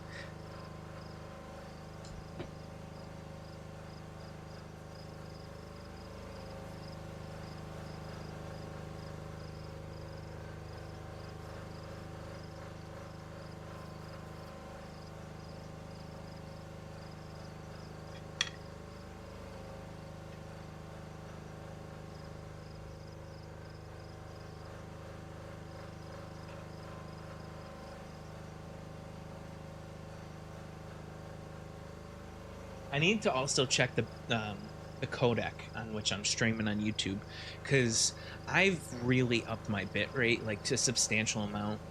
I think I should start streaming, honestly, the amount of bitrate I'm using, I should start streaming 2K 1440 on YouTube, because I think the quality would be better, because the codec I'm using is 1080 and I'm using 15,000 bitrate, which Twitch only allows me 6,000, and I think for 1080 it only requires up to 8, but I just really overdid it, and it still is so pixelated in bitrate, and I think it's the codec.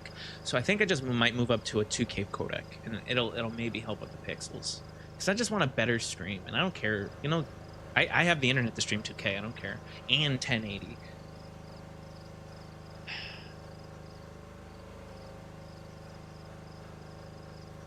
And I don't like the quality of my YouTube. I just don't. It should be so much better.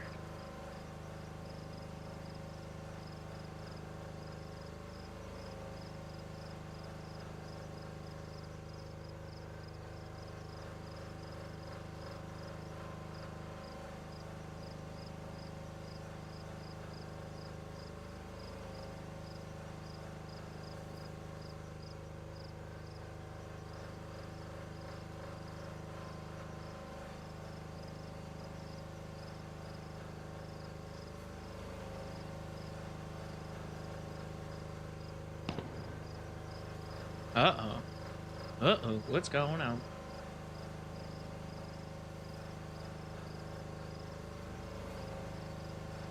I think this battery might be at that peak. So.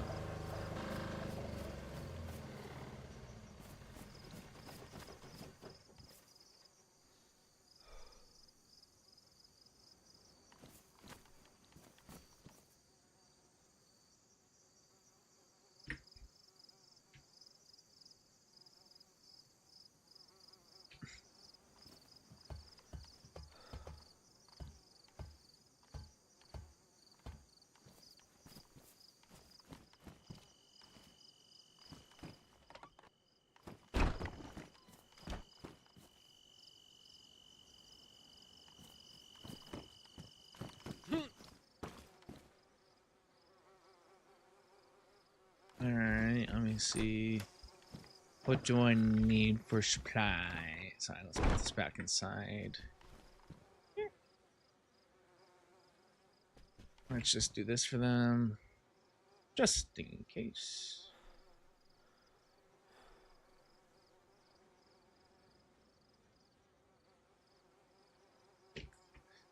That there. Just walk around with a knife because I'll use that as my hot swap gun.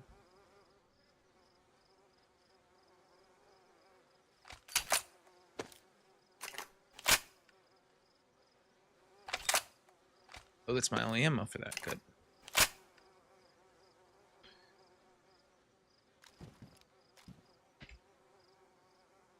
So now, like, if I do, yeah, at least non-lethal. My first option is non-lethal, okay?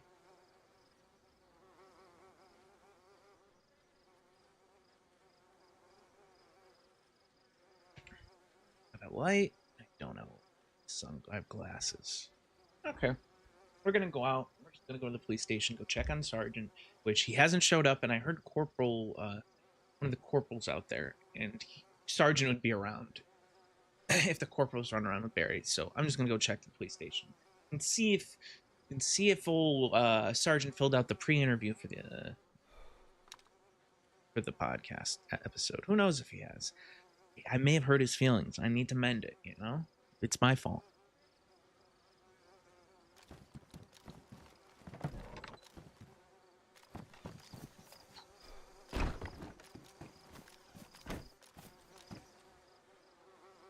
Hello?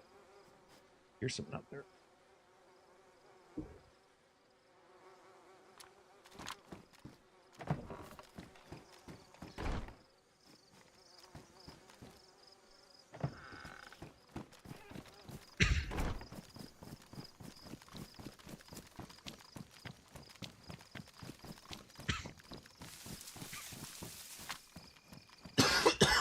Sorry about that.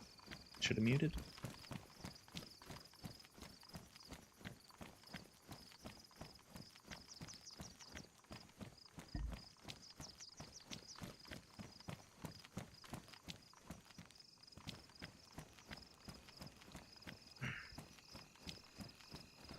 I mean, this isn't smart, running around at night, but we'll do it.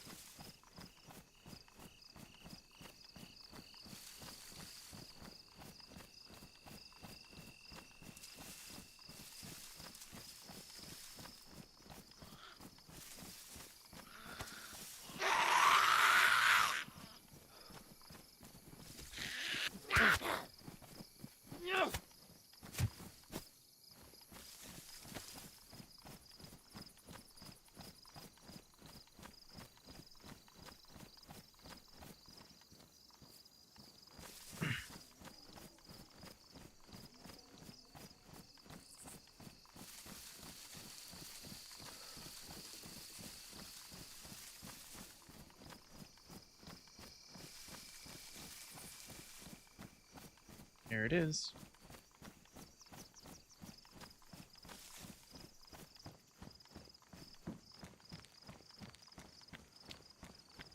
Toplin PD?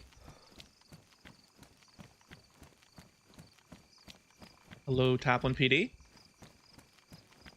I don't think they're here. I'm waiting for them. Ah, man. Have you heard Sergeant today at all?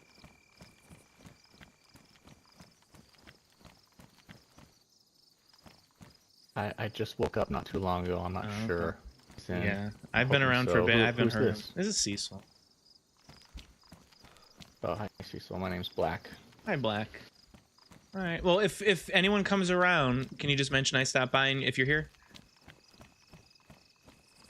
Yeah, absolutely. Do you want me to leave a message of any kind?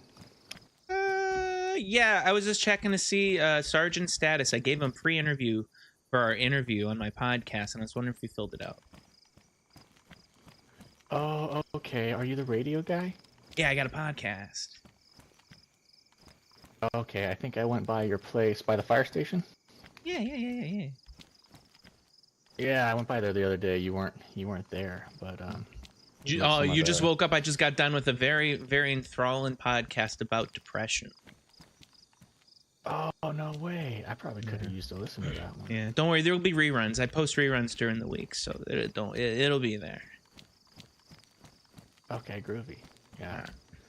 Thanks a lot, Black. I really appreciate it. It's an 87.8 and 91.9 sure. if you ever grab a radio. Okay, cool. I'll try to always have one. Later, dude. Peace.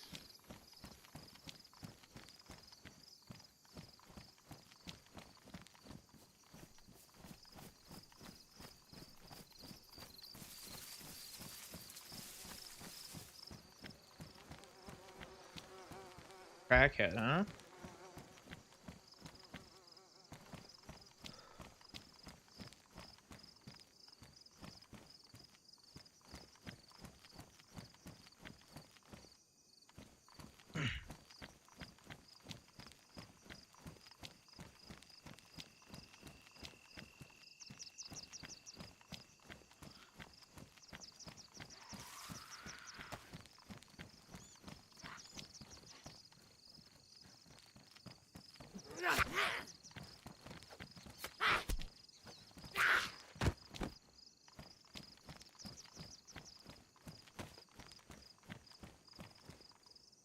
You're a priest.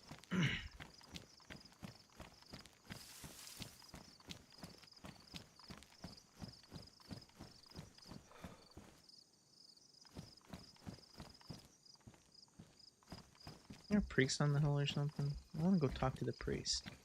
Maybe he's around, you know?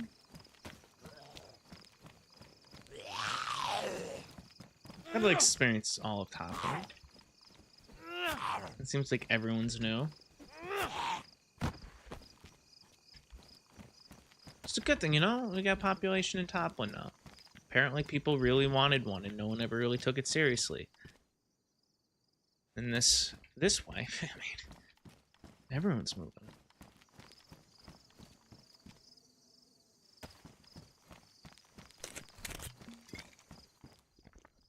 That's a headlight, right?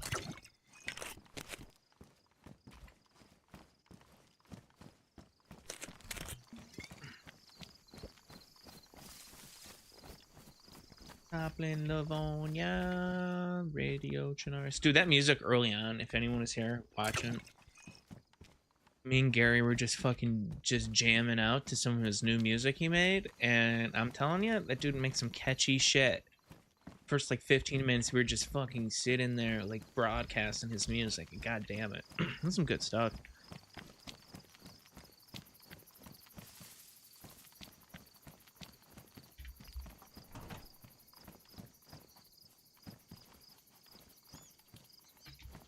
Hello?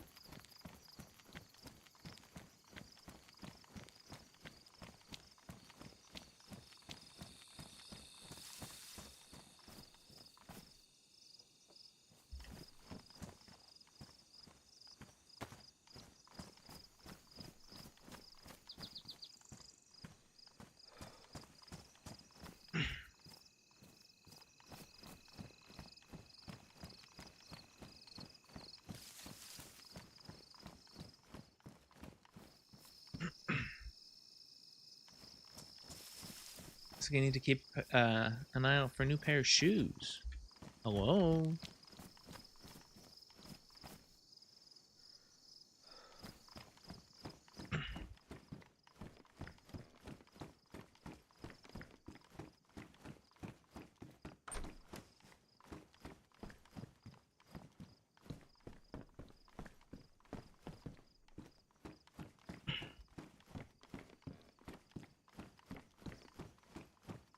Hey, it's getting brighter again.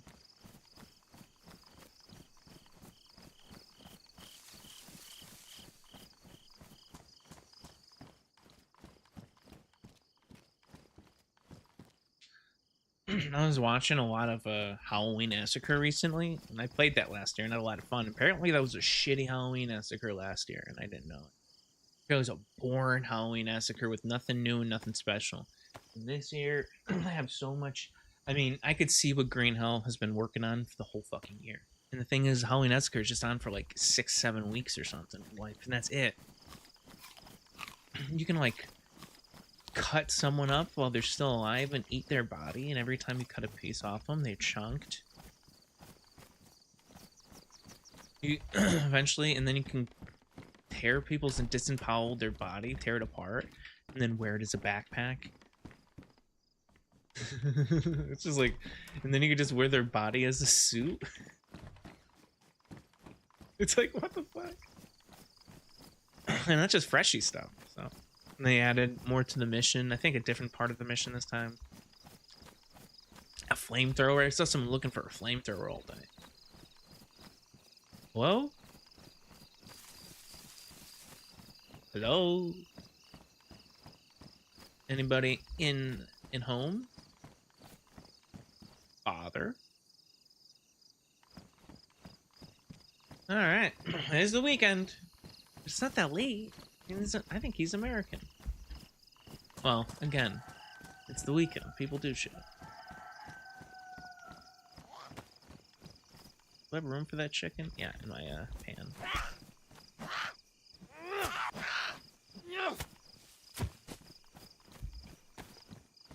Dude, I got a massage the other day. Oh my god. And I think the lady was testing my pain tolerance. Because my fingers are sore like they're arthritic. When I think she just bruised like the joints. My baby finger is so sore. She was just digging her thumb and her index finger like in between like this part, like right here. And she was just moving it around, and me as a person who's just kind of like, I will let a weird thing go on too long because I don't want to be impolite. I have that weird, I'll let someone take advantage. I think that's why I'm easily scammed. I've never really been scammed, but I mean, I could be easily scammed because when I'm skeptical, I just let things ride. And it was hurting, and I'm just like, is she trying to find something? And then she just kept going and pressing harder and wiggling her finger around more. I'm like, what is going on? And until eventually it just reached a point where I'm just like, stop. And then she tried to do it on my other hand. What the fuck? So now my hand is fucking aching from it. I think she was just like a sadist. And she's just like, well, some guys like a lot of pressure.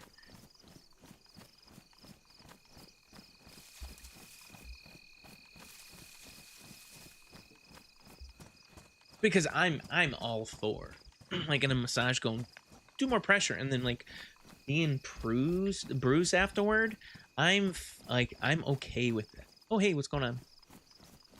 Hi, how are you? There's pumpkin in here if you're hungry. Oh hell yeah! Did you listen to my podcast I did recently? That was you. Yes, I heard it. Very nice. Oh yeah. It helped me get through my own. I'll come out. You have a heartbreak? Oh, always, yes. Really? Oh my god. Do you know Here is really good at solving heartbreak or helping mend a broken heart? Oh, do tell me.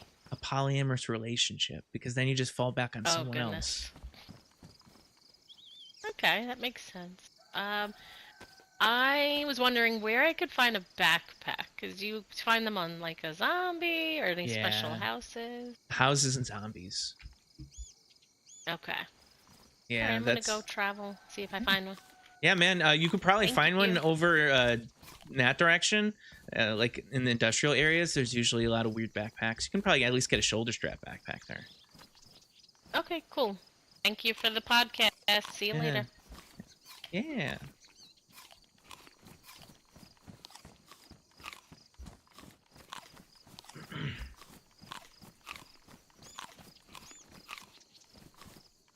I hope she didn't think I was hitting on her. Noted, plan to scam Larry, thinking about an elaborate heist with a crewmate of misfits and experts. I don't think you need experts. I just think you need misfits. I think misfits is all it takes. What's going on, Toxic? I saw you were playing Reforger for a bit. Still doing that, huh, bud?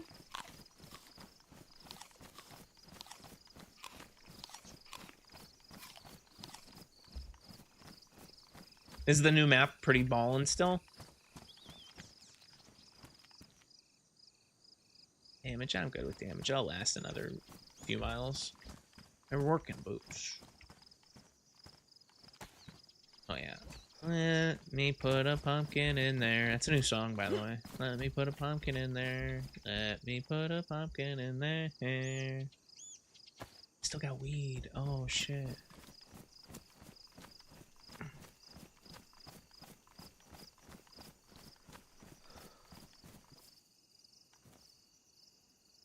I don't mean building supplies. I think it's just nails at this point. I don't know how much we want to build more, but like I guess like more cars and stuff. Hey Willie, is Willie there? Is Willie around?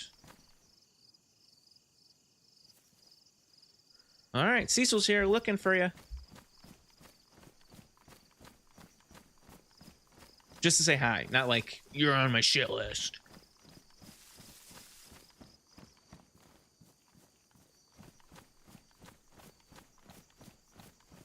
Is the medic around?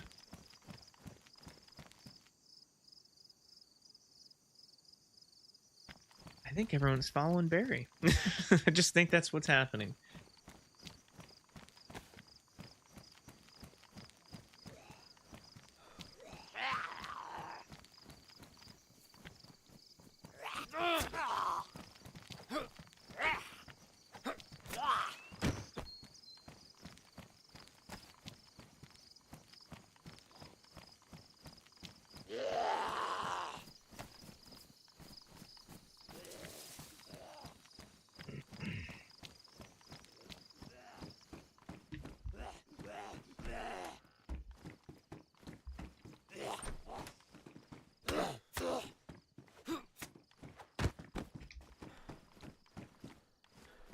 Oh.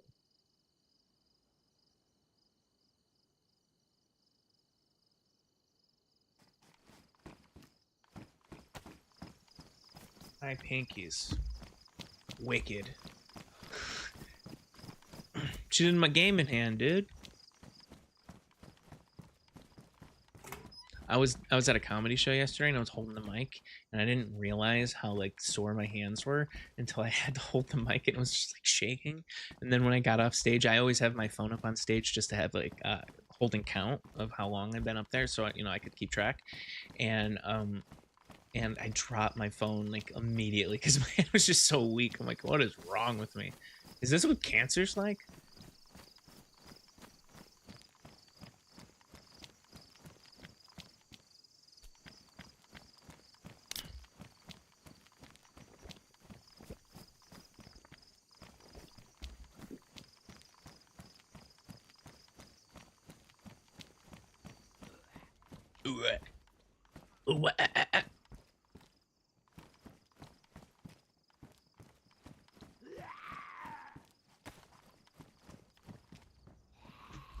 Oh, you stopped. That was a good stutter, dude. You messed my timing up, bro. Too bad you're getting fucked on this one, huh?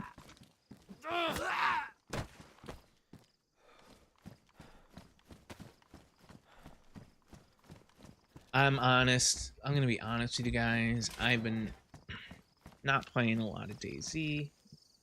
Oh, Toxic. They keep trying to screw me over and playing the long game. What are they trying to screw you over on, dude?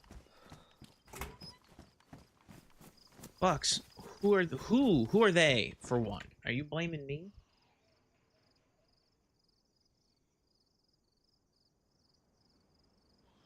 Oh, the scammer. Oh, okay. Come on and instantly try it. Just, dude, scammers be scamming.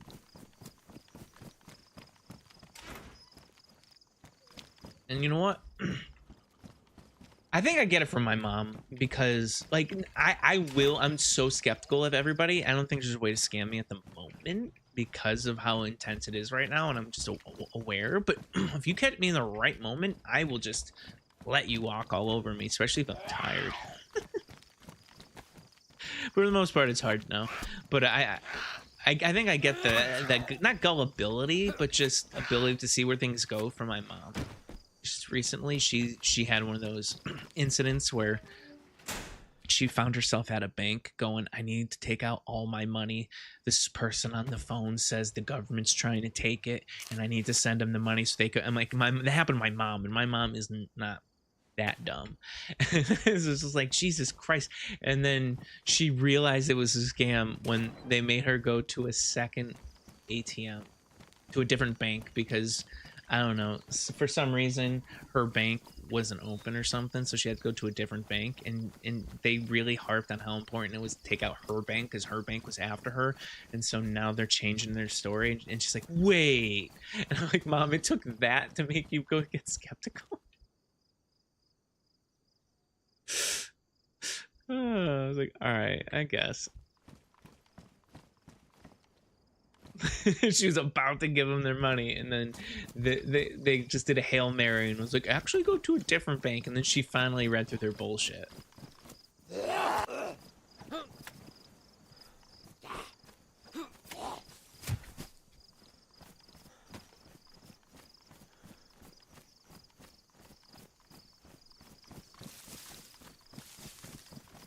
I just saw some video on, I don't know, I think Shorts or TikTok, where there was some cop. It was what do you call it? Chest cam footage, whatever you want to call it. And it was a guy who was approaching a woman at like a 7-Eleven ATM, and the owner's like, she's totally fucking in over her head. And then the cop starts talking to the guy on the phone. He just grabs the phone out of her hand. And she was literally like, my life's in danger. I need to take all my money out. And she was just convinced. And the guy just hung up on her, hung up on this camera. Just like, don't give him the money. I was like, oh shit, that happens all the time. It's how do you fall for that shit? My life is in danger. I need to give someone this money is a wild thing to get convinced to do.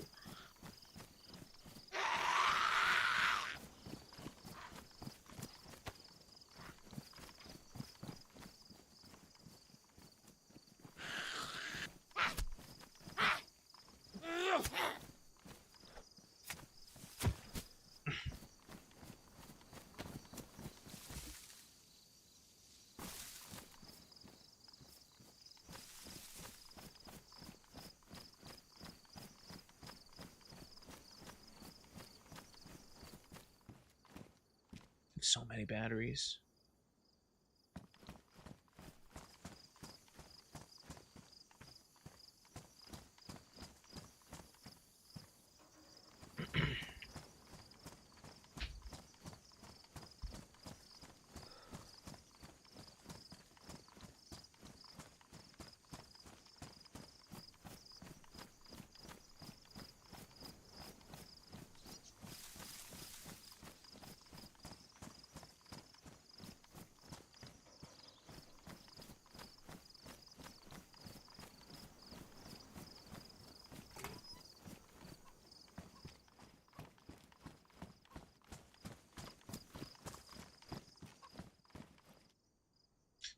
Do I want Oakley dad glasses? I think I already have some on me, actually.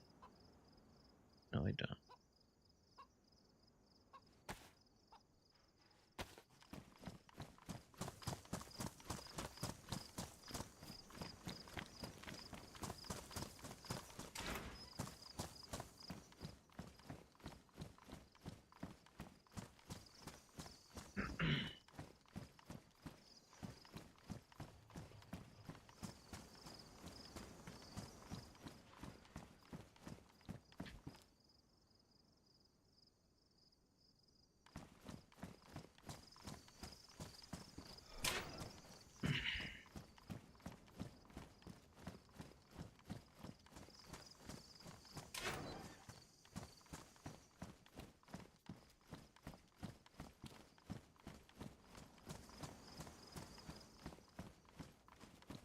think it's trading time. I gotta find a good item to trade. I think I need to start trading for interviews because I think that's the only way for me to actually pin someone down. And that's what's good in RP servers. People value loot. And they can be convinced to value my podcast. If I'll give you, like, if I find a code lock and I try to code lock, you better give me at least an hour of your time on a podcast. You know? So maybe I can get Sergeant on a podcast with a code lock or a box of nails. Maybe he needs a little incentive, you know? Oh, yeah. I killed them all. Huh?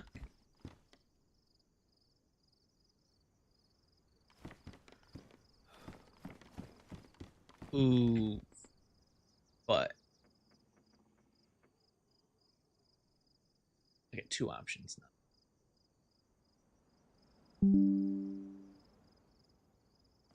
For the thumbnail. No one took a screenshot of that because same glasses but sunglasses. Fuck. Hiccups. Last week the thumbnail was with the same glasses. That's why I wanted to change. You know, you gotta have different wardrobe in each thumb. They can't wear the same thing. Gotta be fashionable podcast. Yeah, I'm glad she didn't get scammed either, Blux. I got really disappointed when she told me that story because I was like, Mom, you know better than that, man. You taught me way better than that, but I guess not because I could get like... I would never get to that point, but maybe with new technology I don't understand. I don't know. At a certain point, when you get to a certain age, you just let people do things for... Oh. You just let people do things for you.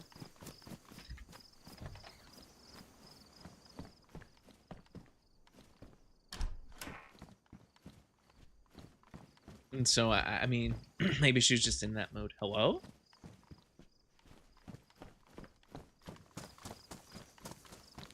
I'm gonna go down to where I sent her and see if she needs this bag.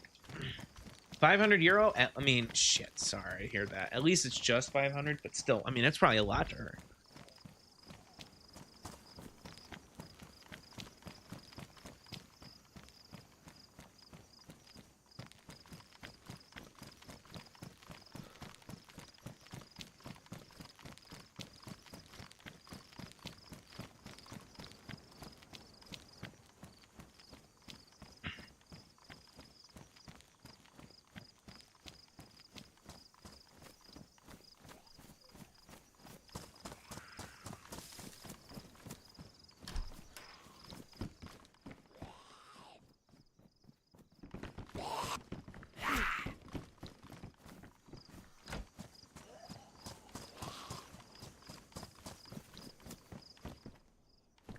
Oh, baby.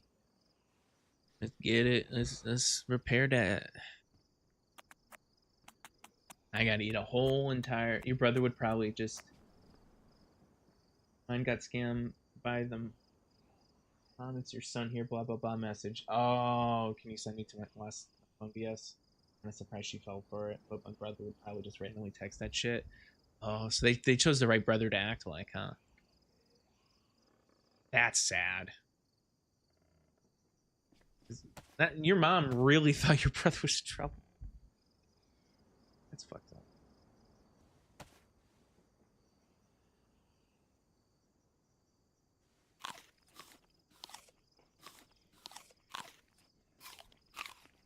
But she could not be arsed. What's arsed? I know arsed means but she cannot be arsed? What the fuck's that mean? Oh, fucked. Okay. I told her to go refund and tell the cops. And she thought she was in trouble, right? Yeah, that's another thing, is that's how they get away with it. Scammers think... Yeah. No? Okay.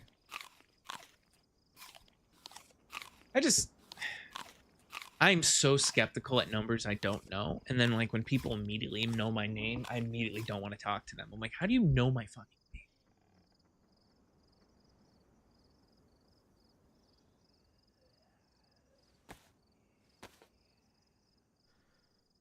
Oh, they can't go to her house and take a statement. Yeah. Because they didn't do anything. 'Cause she willingly gave them her money, right?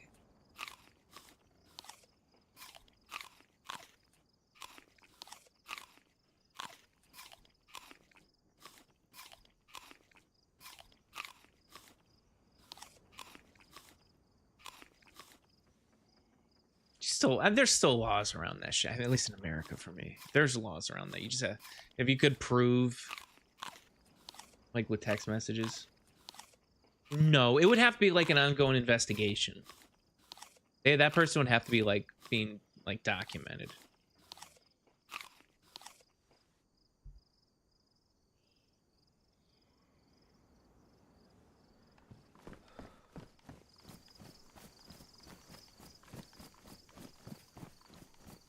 Just robots? Yeah, the robots are easy.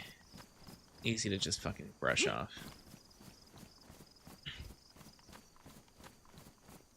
Yeah, no, it's literally like the people who come and stream and just like, hey, add me in Discord. It's like, oh, I know you're scamming. Like, that was so easy to figure out.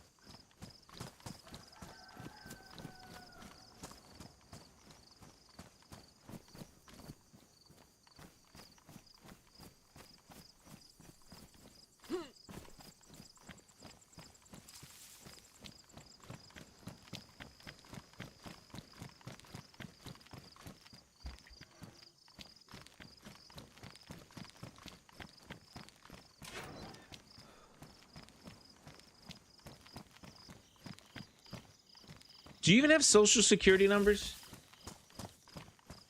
Yeah, I was gonna say, do you even have social security numbers? That's a very American thing. I'm pretty sure. Yeah, exactly.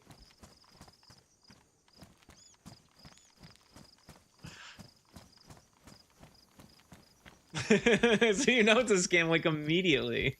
That's good. In spite of the fact that there's 3 geared corpses outside of Radio Chernarus. Oh, I got an answer for that, Willie. I got an answer for that. Hey, Willie, it's Cecil. Can you hear me? Yeah, I hear you. Is that you on the radio, Cecil? No, I'm below you. Yes, that's correct. Barry was elected president of Toplin. That's correct.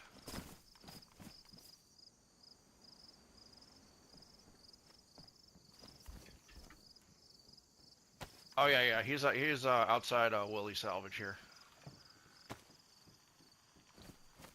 Okay. Well, nice to speak to you. I'll let you go have a conversation with that gentleman.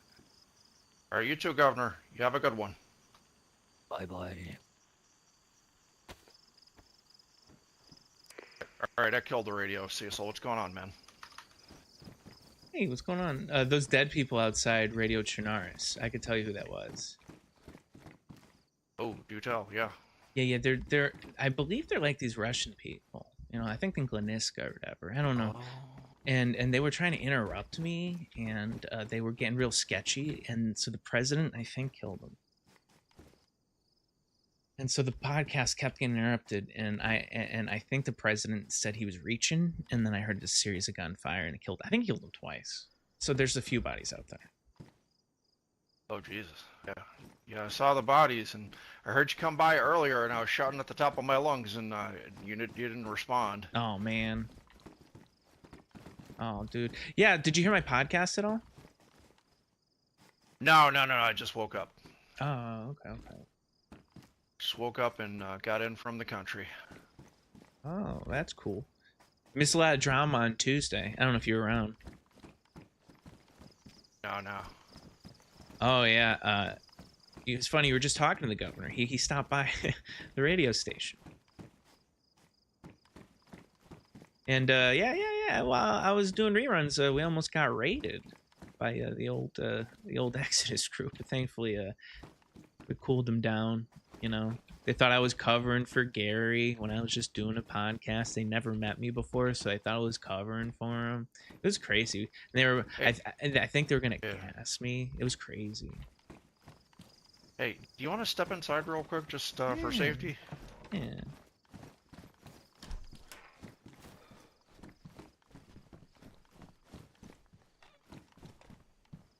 Yes, I'm gonna go on whisper just 'cause never know who's listening these days, right? I was up on the roof when Governor was talking to Gary GC at the station. I was up there with some hardware, ready to take action because you know, I heard the Exodus guys at the PD station. I heard Sergeant talking about he was going to give them an escort, and then all of a sudden I was taking shots outside of PD, ran back to the radio station. There was a couple of cadets outside the radio station. I warned them that there were shots and it was not safe, and the next thing I know, I get shot, and I come back and there's 3 bodies outside of Radio Chernars, and that's when I got up on the roof and just listened to Gary perform some diplomacy with Governor, and he seemed to be handling it very well, and so it was not necessary for me to do what I really wanted to do, which was create some instant karma, which probably would have caused us more problems long term, basically. Well, I'll tell you this. I'll tell you this. They kind of rubbed me the wrong way. Not like on like a Exodus level, but more just kind of like on a how do I say this without a shitty roleplay level. Demanding someone wake up and me go on Discord to wake them up is kind of pretty shitty. And it was that's pretty weak. Yep. Yeah, I agree. It was kind of lame, and they did it in front of Barry, which was even more embarrassing. So it's kind of left me. Oh yeah. Yeah, So, they did seem a little thirsty to be on the reality TV program, to be honest with you. Yeah, and it's kind of like, just wait, it'll happen, and they just like, no, one hour we'll raid. It's like, the dude lives in New Zealand. Are you fucking serious? Right. Happy, that everything was settled though. Absolutely. So what are you up to right now? I've got a weapon cleaning kit if you want to like fix up your gun there. Oh, that would be helpful. Yeah.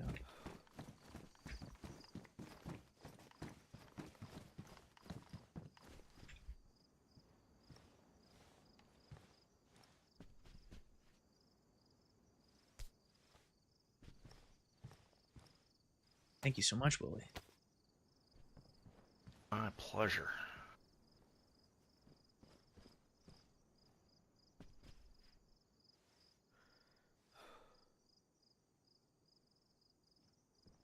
I'll put it back. You need any extra mags or any extra bullets? I could use a couple 7.6239 and maybe a couple 5.56 if you have any. All right. Let's see. Did I leave the gate open? I sure did. All right, let's go upstairs.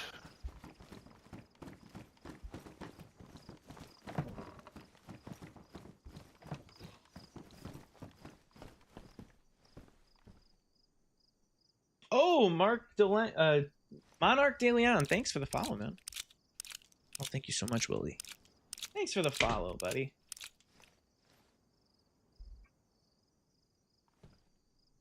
All right, there's 11 shots, and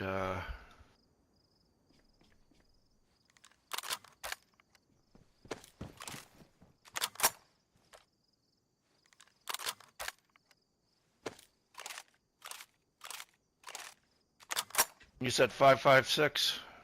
Yeah, just a couple. That'd be appreciated. There you go. Thank you. Oh, thank you. Use that, if you need to, use the weapon cleaning kit on those mags. A couple of them are damaged. Or if you don't need the mags, take the bullets, just whatever you want to do. It's fine. Much appreciated, Willie. Always looking out for the neighborhood.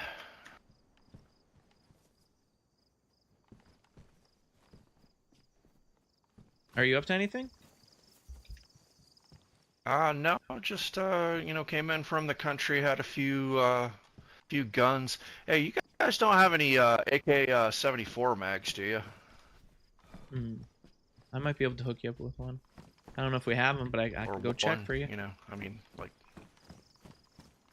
yeah, that's kind of what I need right now. I've got Alright. 3 AK-74s and 1 mag between all 3 of them, Oh, unfortunately.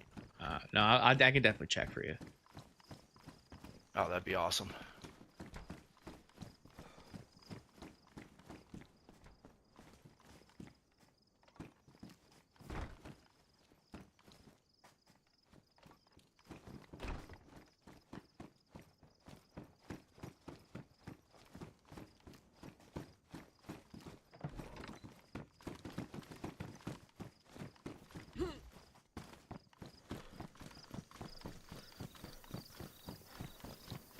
No, I'm sorry if anyone radio Chernars. I'm trying to not steal from your stash. I'm gonna try to steal from the community what I think is, and I mean steal. Yep. I'm getting there. Yeah, just stay right here.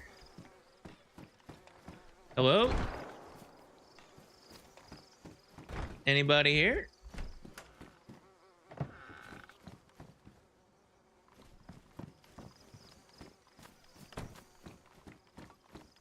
Hello?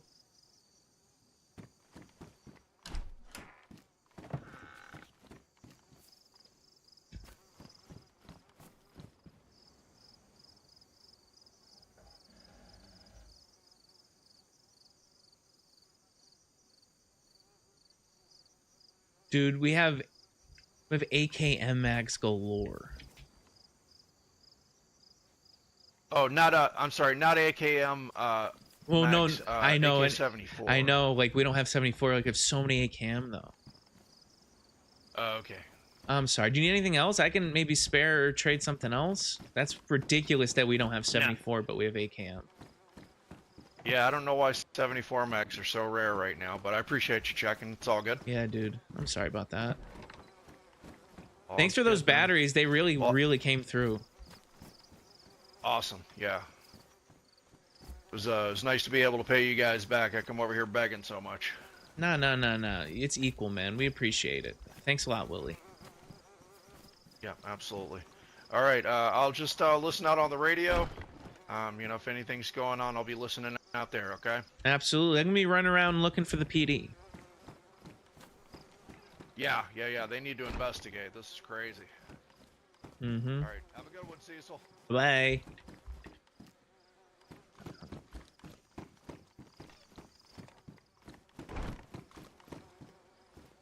I guess we're gonna go look back to the PD real quick, just for a quick check. You know, it was night. Maybe they were camping out somewhere.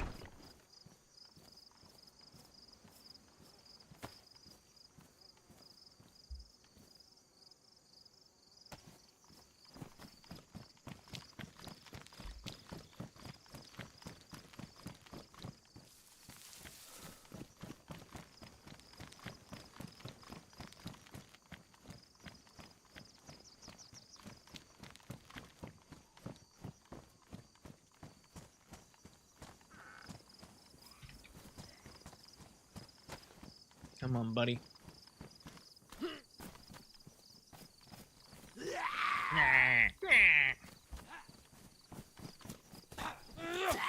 Yeah, you didn't dodge that one, you little bitch. Oh, you dodged that one, though. Where'd you go?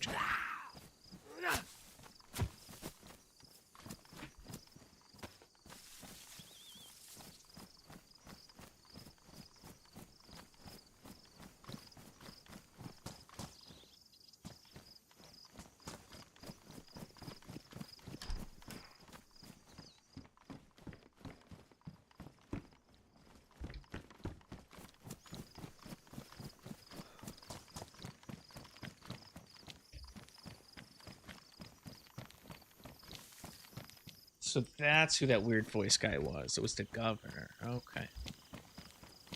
I was wondering who that was. That was just some rando that was with Spoon. That was the governor.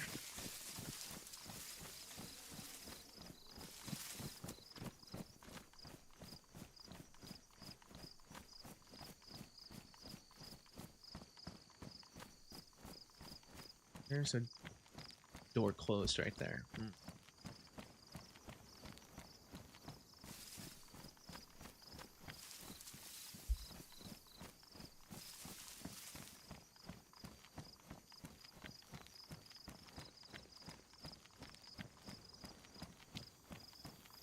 Is anyone in at Toplin PD?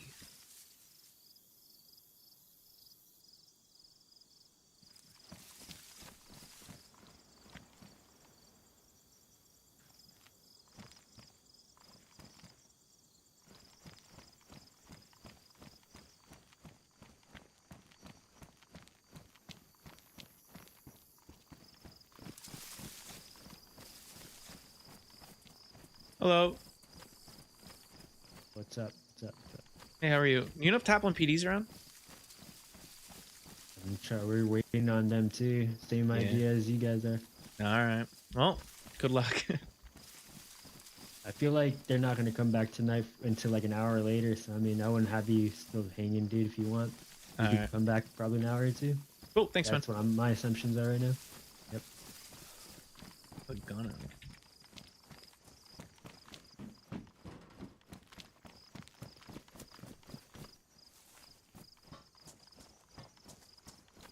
Don't hear any commotion, you know?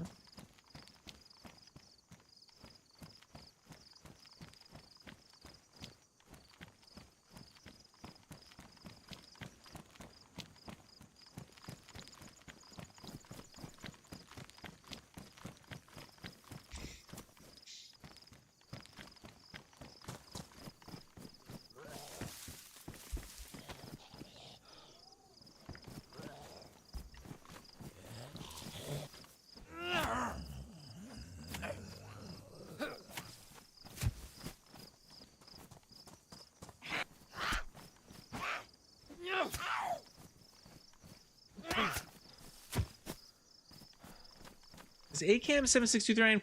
Fuck. I just took 76239 when I should have just taken it from Willie, when I should have just taken it from us. I just don't think about ammo when I'm in there.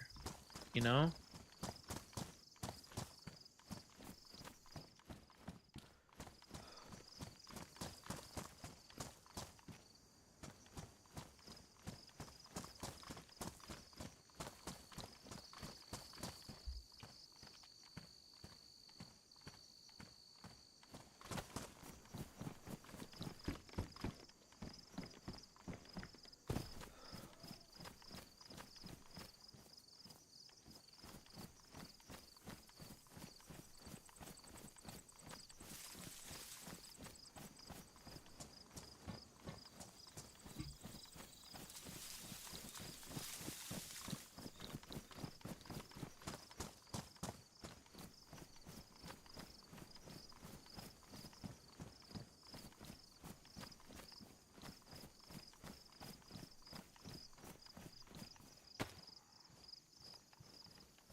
What?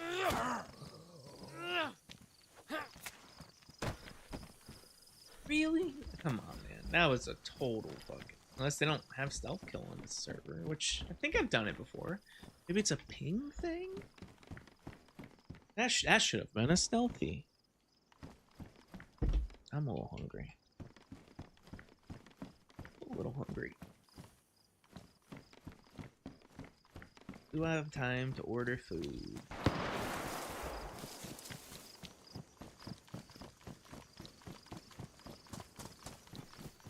That was a trade. That sounded like a trade.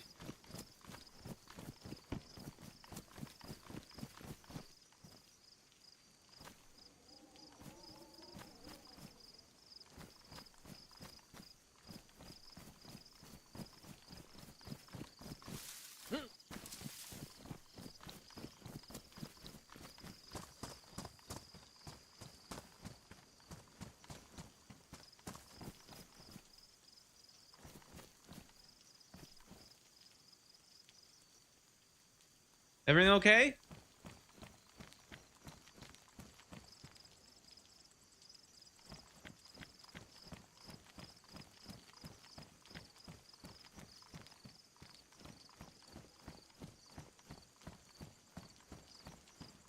You guys good?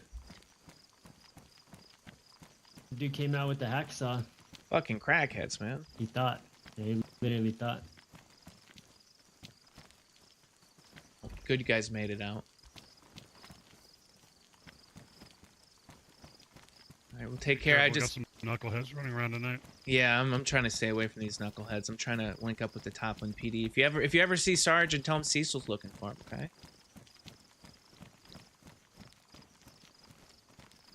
All right, take care, guys. If you're whispering, I can't hear you. Brother. Oh, yeah, no, we're saying, yeah, good to see you, Yeah. Cecil. Yeah, All we'll, right. we'll let him know you're looking for him. Thanks a lot, man. Gotcha, man. Yeah, yep. Keep up the good work. We listen to you. Oh, appreciate it. Hell yeah, dude.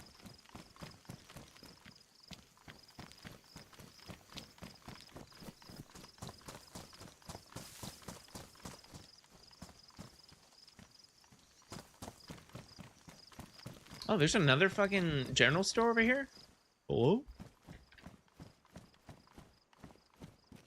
I didn't know there's another general store over here, man. That's just shopping is so much more convenient now.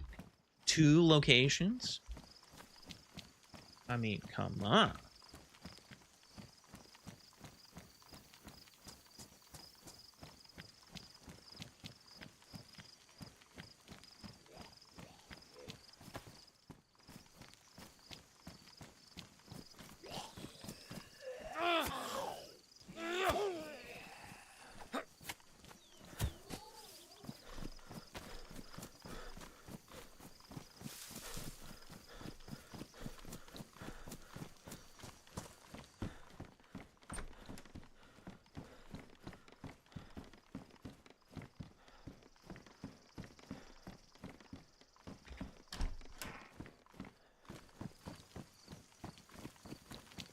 So, if I were to get food now, I'd be able to get more accessible, good food. That's because basically my issue is I need to eat dinner, but I'm streaming, you know. But I also have to be somewhere at 7:30, and I won't be able to eat either till like around 11, which will affect me, you know, because 11 o'clock you don't have as many options, and then you're stuck with like Taco Bell, which is fine. It's just, do I want Taco Bell tonight, or do I want something better? I want something more healthy. Of course I don't. No one does. Should I? Because then I have to order it now if I don't want Taco Bell. I mean, this is just like the toughest decision I've had to I've faced all day, basically. But Baja Blast, dude, they got this new midnight or something Baja Blast. It's purple, dude. It's good. Not a Baja Blaster, guys. I am not a diehard Baja Blaster. It's just not who I am. Fuck, dude. You know? Whatever that means. Badly, yeah, let's... Taco Bell is good, just expensive in the UK. Isn't it new to... I mean, I know it's... Ireland's not the UK, but it's new to Ireland. So it hasn't been in the UK, or... It just wasn't in Ireland? It's like... I guess they have it in Scotland.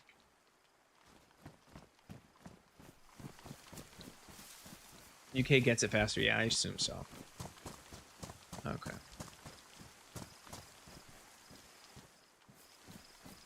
Europe is always slower, it seems.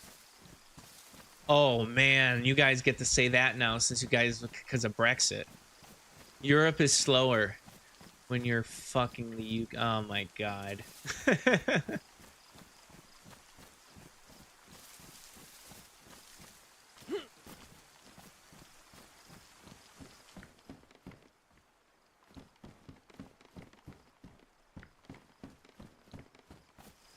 Taco Bell here is probably mid-tier priced fast food in America.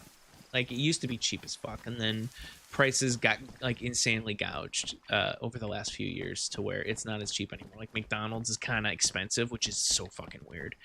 But there are other places like what's a really cheap, like Del Taco. That's an American fast food that is Taco Bell but a little cheaper, and it's in like quality but way cheaper in price. There's Jack in the Box. I think McDonald's app is kind of cheap too, but if you go in person, it's like you're fucking buying gourmet food.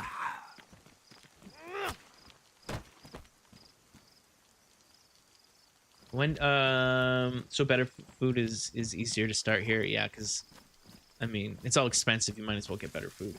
Wendy's can't even be get a foothold in Europe, and guess why? Because the Dutch snack bar had the name already. Isn't that the same thing with Burger King in Australia? They opened a second location because it had to be a chain, but that seems a reason Wendy's is in Europe, which is dumb. BK Hungry Jacks in Australia, yeah, yeah. I think that's pretty funny.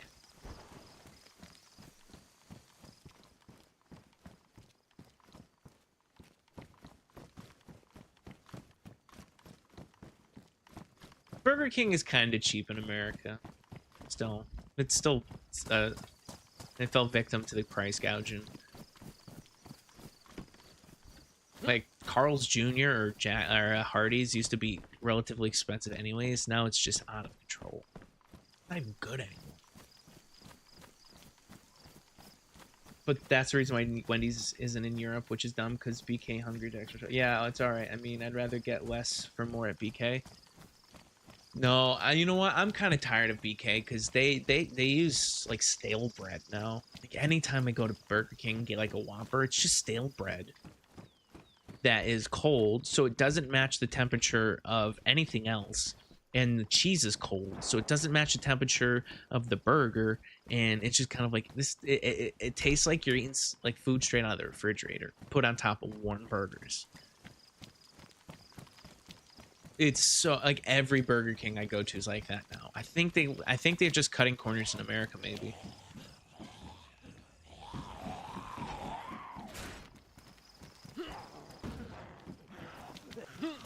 Okay, can't fucking jump up that, I guess.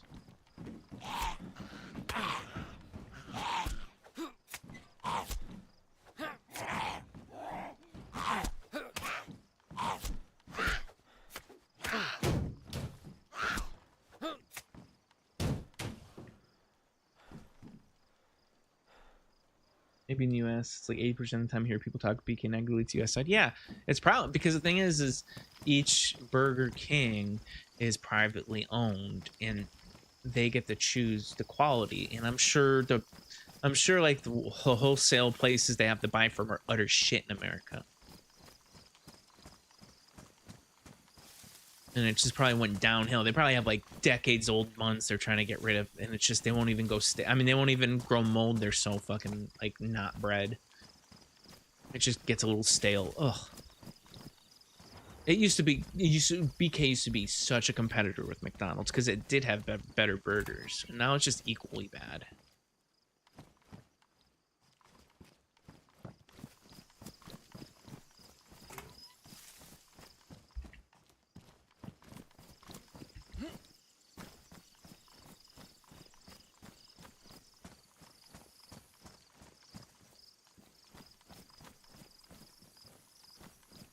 You want fucking BK, dude? Do you know what? Okay, I don't know if you have this in the UK, but do you have the BK original chicken sandwich, the long one?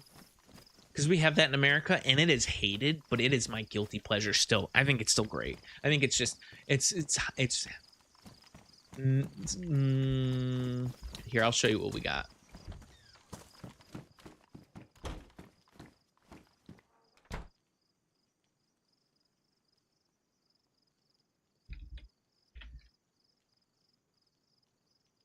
Okay. Oh, that's the wrong button. Okay. This. Come on. Is desktop not working? Are we really doing this?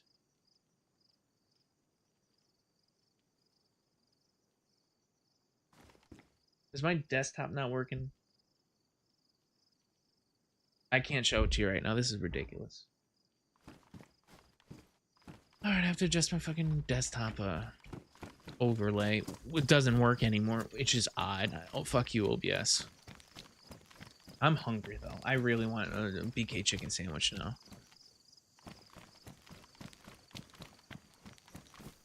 Miss McDonald's Chicken Royale? Do you just not eat them anymore?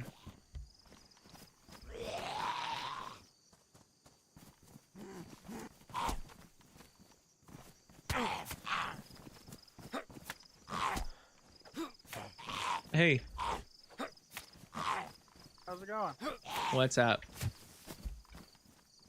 going on, man? I'm doing. How you doing? You doing good? You're from around here? Oh man, I just got brutally murdered, man. By whom? I don't know. Guy in a cowboy hat. Do you know where? I'm very new to this, man. It's like my first week of ever playing, so I don't really know what I'm doing.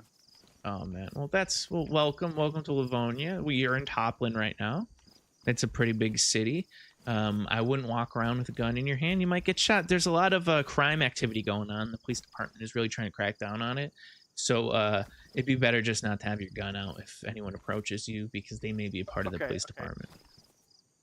I got a real question, okay? All right. Like a for real question. All right. I've met a few people, and then the way they talk, is this like out of, whatever? Is it like a roleplay server or something? I mean, it's in the title.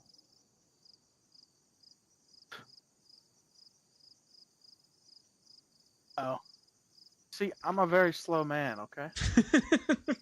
Probably the most popular one in DayZ right now. Really? Yeah, this is I think the only 100 pop Livonia. Wow. I came here from a video I watched. No? Well, welcome. Yeah. It's get used to. There's a lot of weirdos out here. Oh, is there? Yeah, that's what roleplaying's all about. Is weirdos, dude. Yeah, there was this guy. He was a very nice guy. I was rolling around with him, and rolling around with him. He was like, I don't know, man. He was talking in some weird voice, and then he had voices in his head that was talking to him, and I don't know, man. Welcome. That's just the tip of the iceberg. I got a podcast. Podcast? Yeah, it's the biggest podcast in all of Livonia. We're on we just did episode 7 of season 4 today. Heck yeah. How do I access this podcast? Say that? What's up? How do I access this podcast? So Saturdays I do a live podcast on the radio station. So if you just come around, what do you call it, Toplin? I go live on the PA radio, so you hear it across all of Toplin. Or if you have a radio, you can tune into 87.8 or 91.9. We dual broadcast. And I usually broadcast reruns on Monday and Tuesday nights. So, I'll be around there doing old episodes because people are always asking for, the old ones. Gotcha. Pretty cool, man. Excited to be here. What's your name? Ethan. Ethan, I'm Cecil. Nice to meet you, man. I'm Radio Chernaris. Nice to meet you. If you ever need anything, just be polite to people, and they'll probably share stuff. And people still get killed on site, so it can happen. Just let you know, it's not like there's rules against it. You can still get killed on site. Wait, what's your name? I'm Cecil.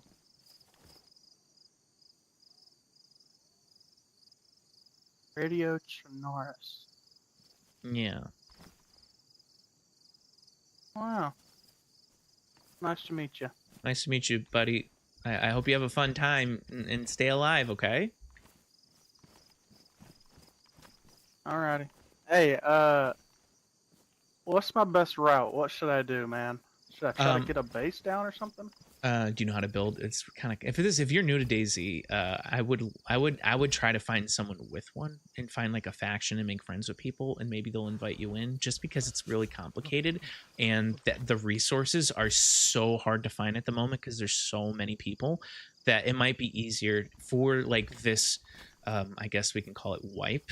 To learn from other people and other groups, and then maybe like you use that knowledge and make it yourself, because you can really, like, if you were to get raided, your whole entire day would be like ruined and you wouldn't be able to rebuild and you wouldn't have the resources. But if you're with a group, you can rebuild, and so it's probably better to start off learning that way. How long is left in this wipe? When the storm comes, we don't know the next storm. It could be a week, it could be months. Oh, so it's like a random storm? I think so. I never know. It kind of sucks because I want to plan out my podcast, but I can't, so I just have to go by the day. There'll be a forecast though. They'll be like, "Hey, forecast says something's coming," and then we'll know that okay, things are gonna restart soon. All right. So I'll just, live like it's a regular day. So what you should do is like go around, meet people in Toplin, be careful, and then if you want to travel outside, I would say find a compass. And go east. And what you want to do is south of you just walk up 2.5. You'll have to find the actual action. Okay. And then you walk, I would say it's south here, you'll run into a river, and then follow that river east, and you'll just run into town after town after town after town. So this way. Yeah. So yeah, just go south until you find the river, and then head east. But hang out at Toplin, see what it's got to offer. It's pretty banging right now. Here? Yeah, this Toplin. It's pretty nice. It's probably the most populated town right now. Oh wow. I'll probably just hang out here. Yeah. But enjoy your time there, Ethan. Nice meeting you. Alrighty. Nice meeting you too. You have a good one. I could have introduced him to DAYZ. Why is he following me?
I'm gonna go talk to fucking Gary. Let's go talk to.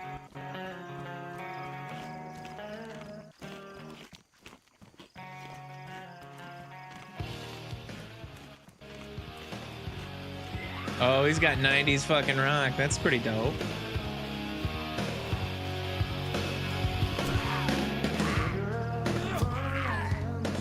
It's like Alice in Chains wannabe shit. I like that.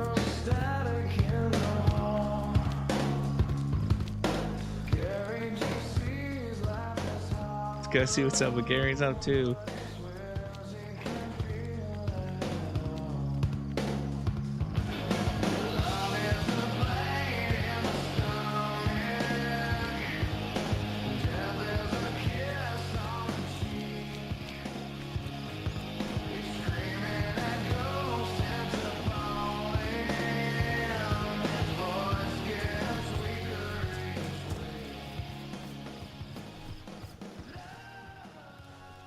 Oh shit.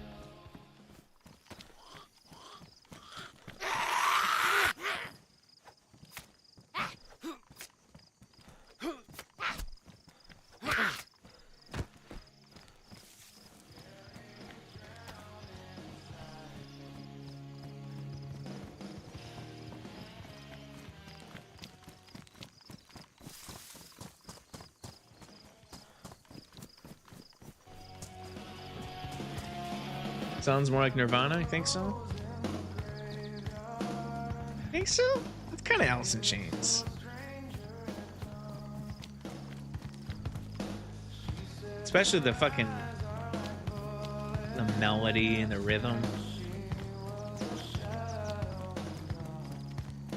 Or maybe Soundgarden? More Soundgarden. Not voice-wise. Like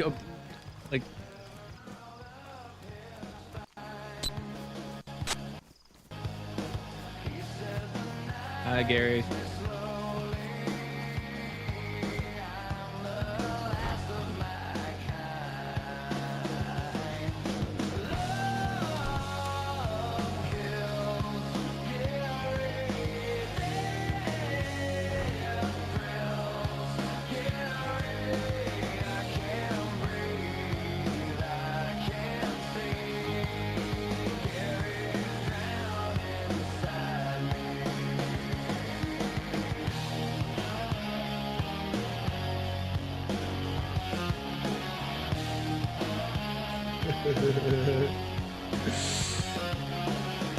A little whiny, which Nebrana was too. Not that I mind that much. Oh, Alice in Chains had a definite whine to them, a deep whine. They're a little better. They had harmonized whines. They really harmonized their whines. All right, that's my set. I'm gonna go to sleep. Peace out, everyone. Bye, Gary. Oh. Hey, how'd everything go?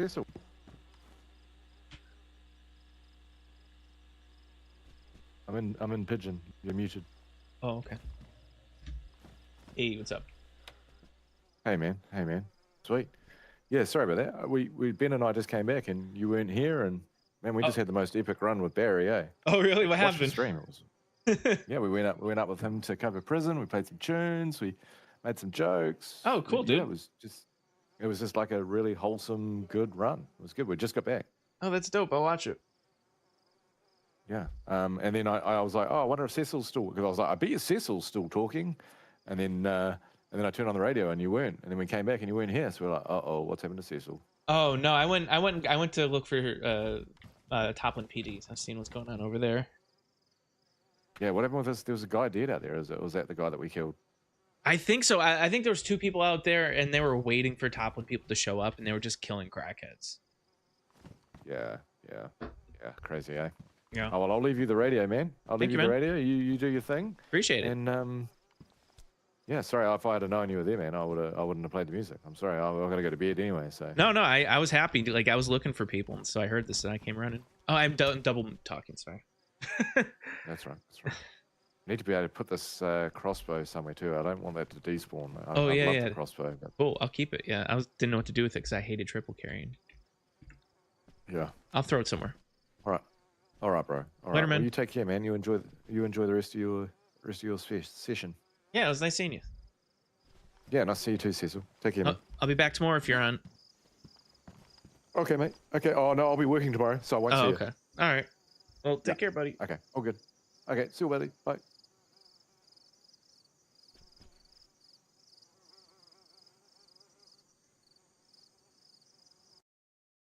Huh?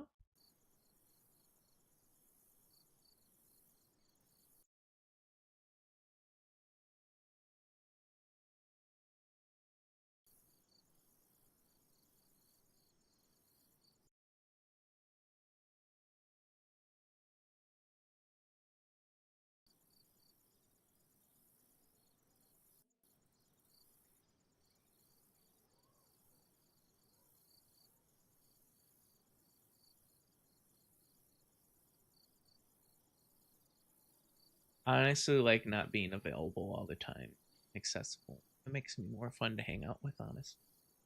But sometimes when I'm like miss out on people doing shit, I don't care anymore. I'm like, oh man, I could have did that. Oh, we all got kicked. Okay. It's just more like good because too much of me gets really old, and I learned that quickly. I do need to set up an interview with Sergeant, so I'll be on tomorrow. Hopefully he'll be on tomorrow and we can talk about that. And then I don't know. Debating on getting food before I gotta leave, honestly. But then I'll just be sleeping.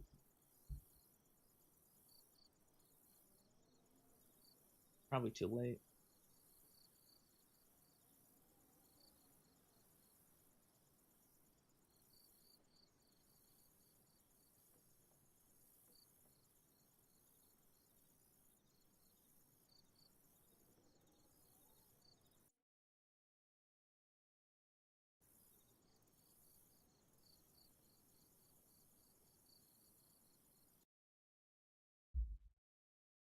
It feels like it's Sunday.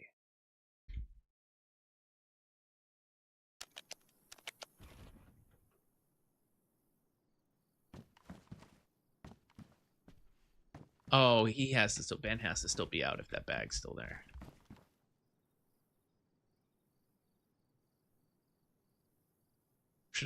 I should do a rerun. Yeah, I'll do a rerun. I haven't done a rerun in a while. I still have to do last week's rerun. So I have to edit that together. So I'll do that tonight.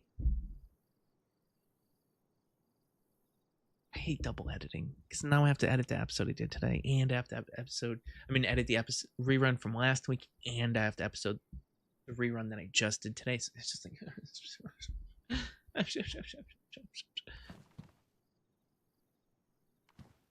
did we just lose all the batteries?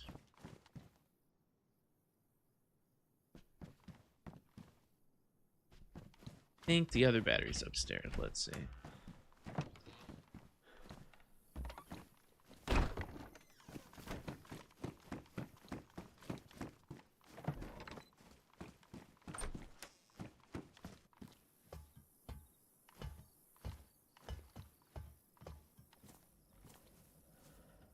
No, it did. Yeah, that server fucking crash killed the battery. No.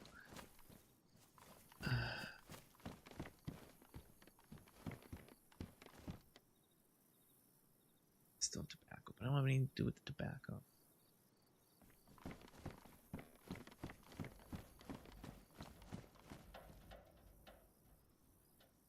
Oh, here we go. Let's put the crossbow in. Hopefully this might be it's a medium tent with sticks. What the fuck? That's not so much shit.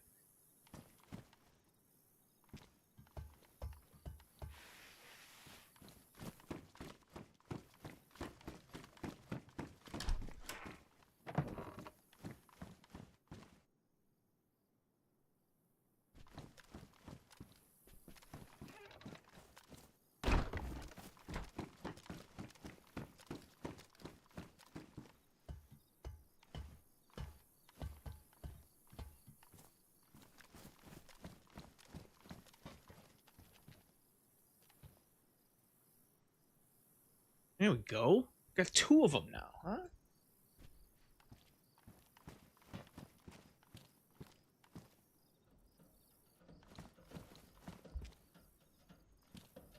She never found a bag, I guess, because I found this bag. Oh, I sent her in that direction. Alright, we're gonna do a rerun.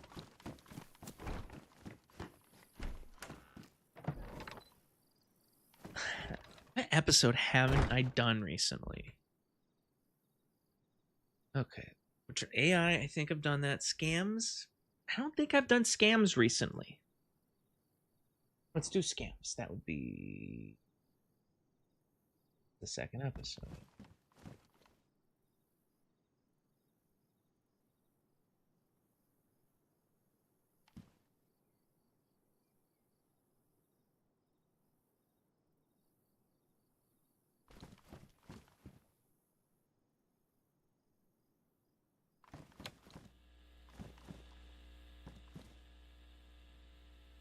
Hey, everyone in Toplin and 87.8. This is Cecil of the Champions Podcast at Radio Chernars. Normally, I do podcasts here. Everyone else, all the other DJs, they play music, but I'm that guy who talks late at night. So I'm going to be doing a rerun right now of a previous episode of this season. I hope you enjoy it.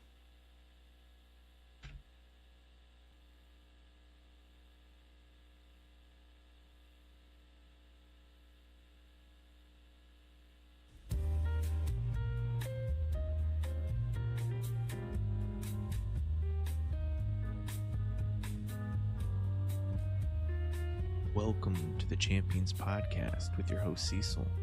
We pick up on the 4th season in Toplin at Radio Chernars. Cecil is joined by his co-host John with a silent H, not to be confused with the original John without an H, to continue discussing Cecil's love escapades and the act of scamming.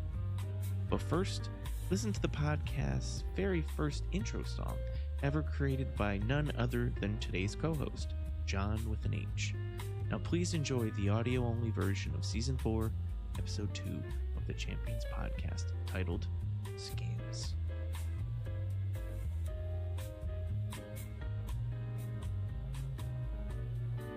This has been previously broadcasted on 91.9 and has been formatted accordingly for all frequencies.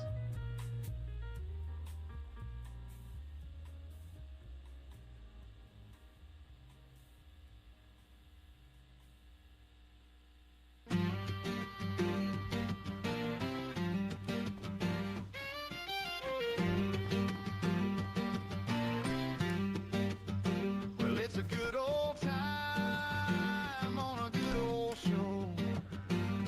Live from Radio Sonoris in Livonia.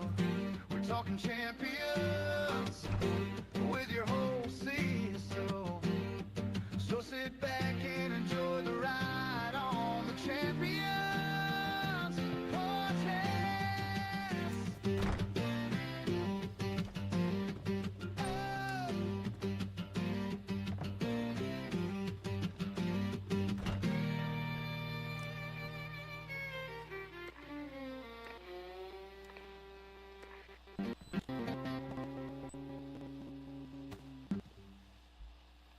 Really amazing, everybody. Welcome to the Champions Podcast on 91.9 and also 87.8. Today we're dual broadcasting. It's going to be a great podcast.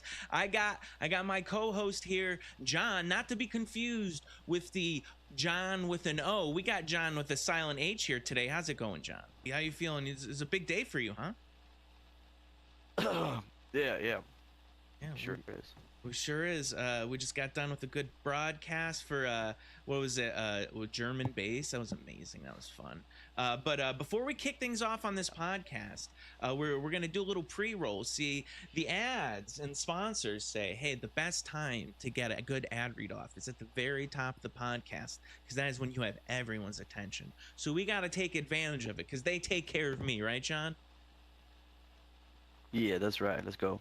All right, so this first ad read is from a classic. The guys who take care of us, it's J-Rob. J-Rob Chocolate Volcano. Listen, friends, if you've been around here long enough, you know I don't just hype up any old thing. I bring you the good stuff. And today, we're talking about J-Rob Protein. Yeah, the protein powder that somehow manages to make you feel like you're making better choices and sneaking dessert at the same time. Now, they've got a new flavor that's taken me right back to my childhood. Chocolate Volcano. Remember those molten chocolate volcano cakes, the ones Grandma used to whip up for birthdays, holidays, or sometimes just because Tuesdays were too quiet? The gooey center, that rich, warm chocolate that felt like a hug in cake form? Well, J-Rob just bottled that memory and turned it into protein so you can actually feel good about drinking it. One scoop, and boom, you've got clean protein, no junk, no sketchy ingredients, just fuel for your day. It's perfect for an after workout, before a podcast, or when you're just sitting around remembering the good times with Grandma's apron covered in flour and that mischievous grin she had when the volcano exploded just right. What the fuck's this ad? Okay. But here's the kicker. This protein isn't just about muscles. All right, it's about chocolate volcanoes that come packed with the kind of clean nutrition that boosts your energy. It fires up your confidence and, yeah, even turns the heat up on your libido.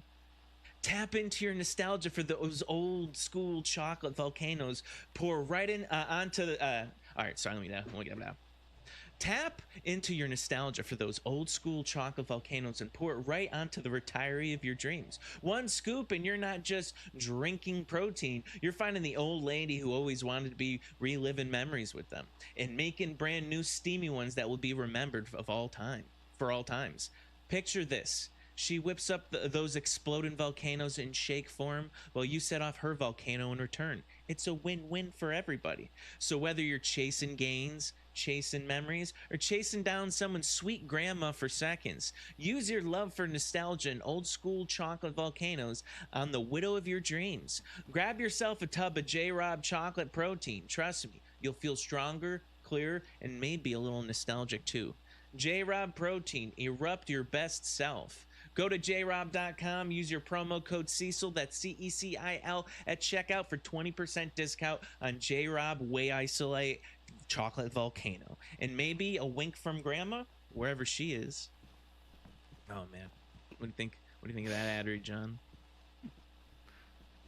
Damn, bro, that's some good shit. Yeah, man. I'll buy all that shit.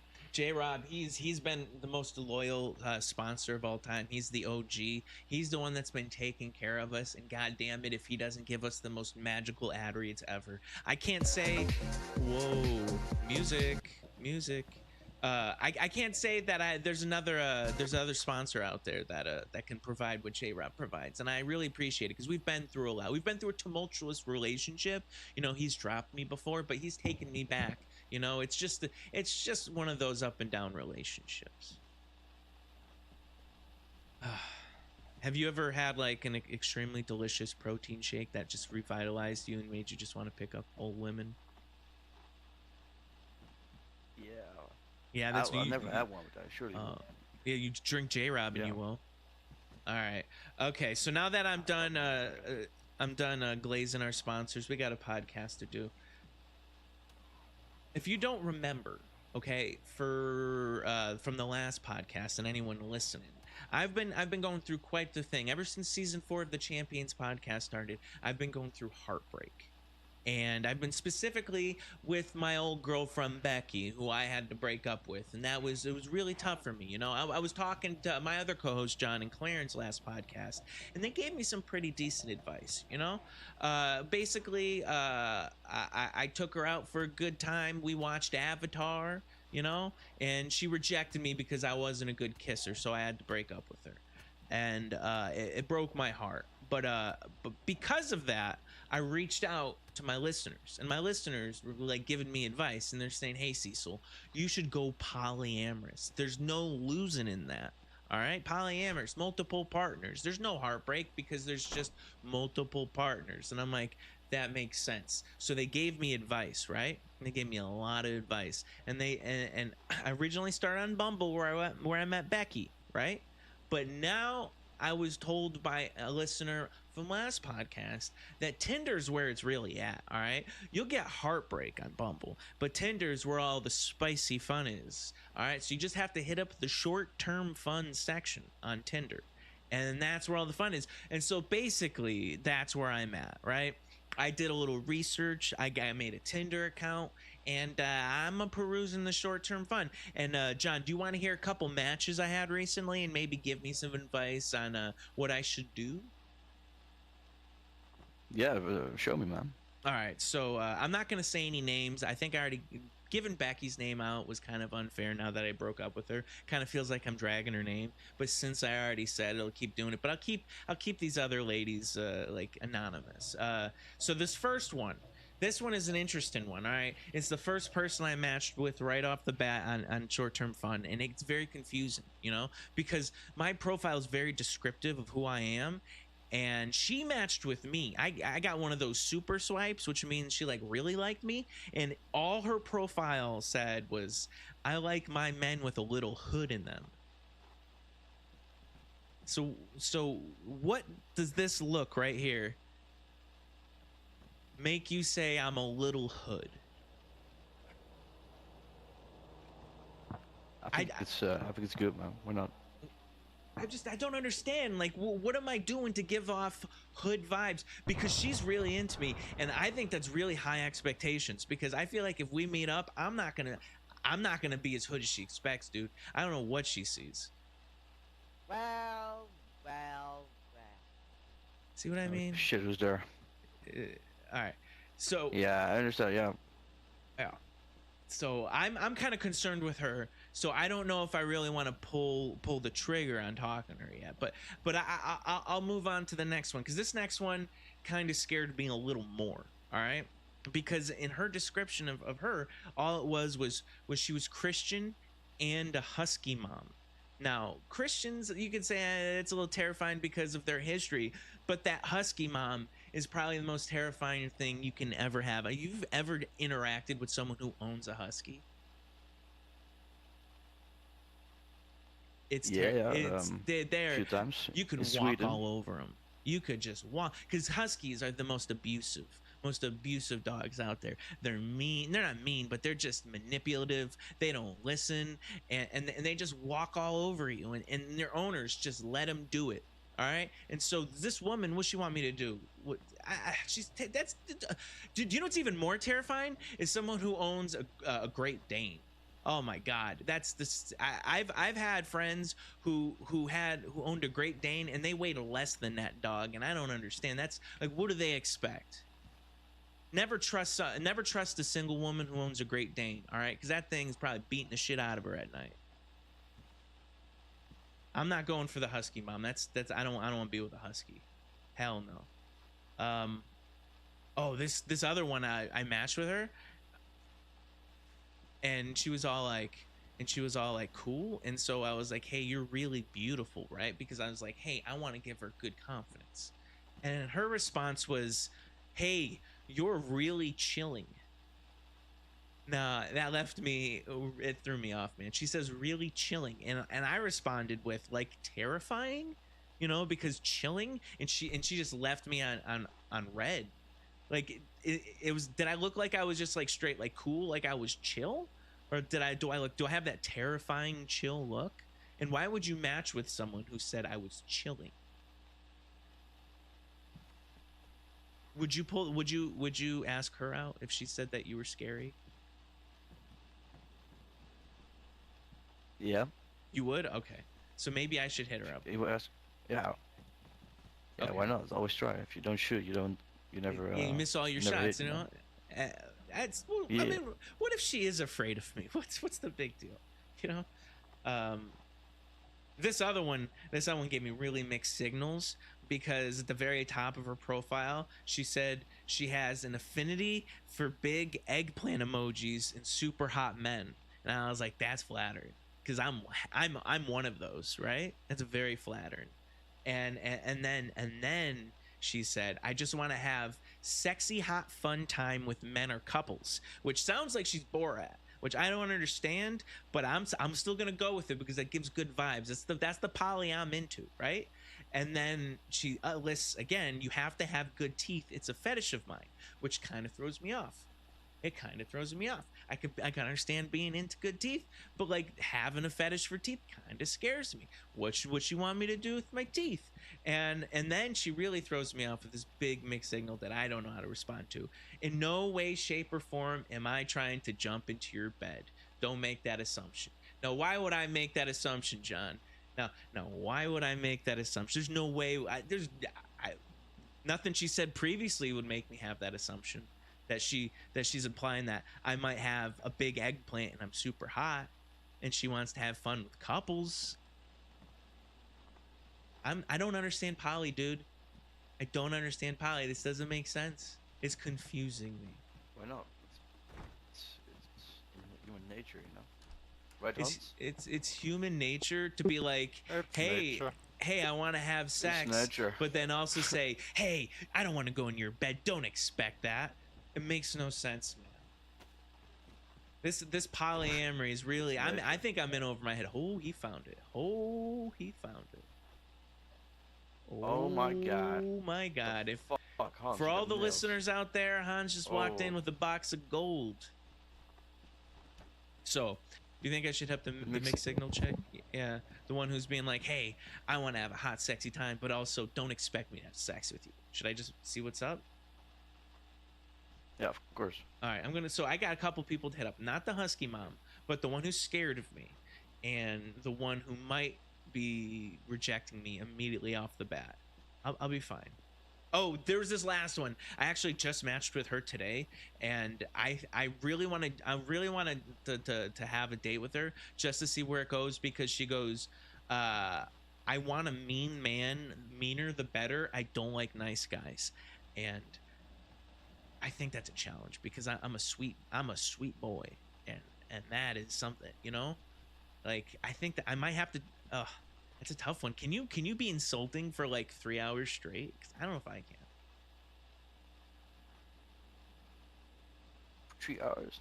Yeah, dude, like a Maybe we date, can you know, try. average like a date when you know like reach the final end, you know, and you part ways. It's usually about 3 hours. But like, I'm a nice guy, so like if she doesn't like nice guys, should I just act hood? Like, would that help? Maybe since I look hood, I should act hood.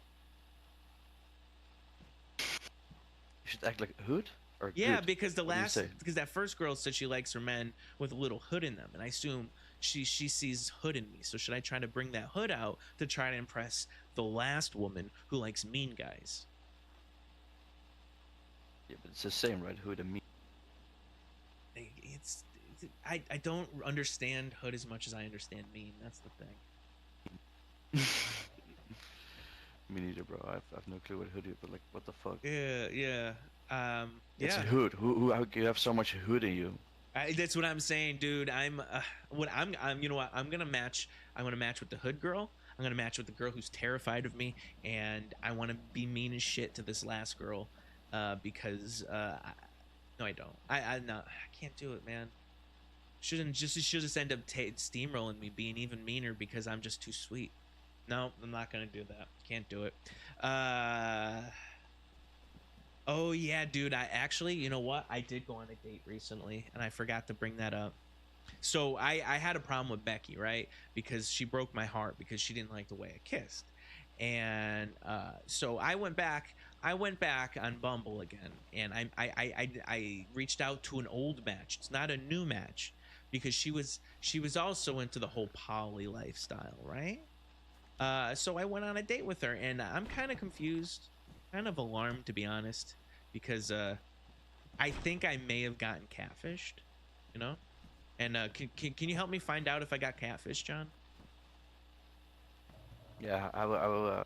How you want me to do that? I'll explain, you know, what happened, and you can tell me your honest opinion, and if you think someone tried to trick me. All right. All right. Let's. So we matched on the online apps, right? And the pictures were only kind of from the chest up. So I should have noticed that from the beginning, right? That she only had pictures from the chest up. And it's kind of not the best quality, low light pictures. And in a world where cameras aren't that, it's hard to find a bad camera. It's kind of like, how'd you produce? Anyways. She seemed like a big girl. I have no problem with big girls. I'm a big girl fan. No big deal. Haha, pun. Right? So we meet up at a bar. I'm not a drinker, but she's apparently a drinker. I don't care. We meet at the bar, and let's just say that she lied about 60 pounds of stomach. Does that make sense? Does make sense, right? Yeah. So it's like, yeah, she's big, but this person just obviously was hiding something. I'm just like, oh, that throws me off. Now, my question is she may not look like a catfish walrus. Catfish by a walrus. Yeah, because I don't know, because that big stomach. She wore wigs too, man. She was wearing a big black wig. And I was like, what the fuck is going on? You didn't wear this in your pictures. Now I'm very thrown off. All right. A big black wig that makes, and she's looking like oh, it's so confusing. We have one drink, right? One drink, and she's like, let's get out of here. My husband's not home. Again, she's poly, so that's fine. I'm not in trouble, and she's not in trouble. I'm like, damn, that was quick. I have to jump at this. It's my first time with a woman after I declare myself solo polyamorous. I can't back out. I have to go with it. So we go to her place, and I'll tell you, I was quick to leave. It was, you know, that guilt you get after you have your affairs. That guilt was very powerful. Yeah. The guilt was very powerful. I don't know if it was because I was with a married woman, or if I felt betrayed. My trust was betrayed.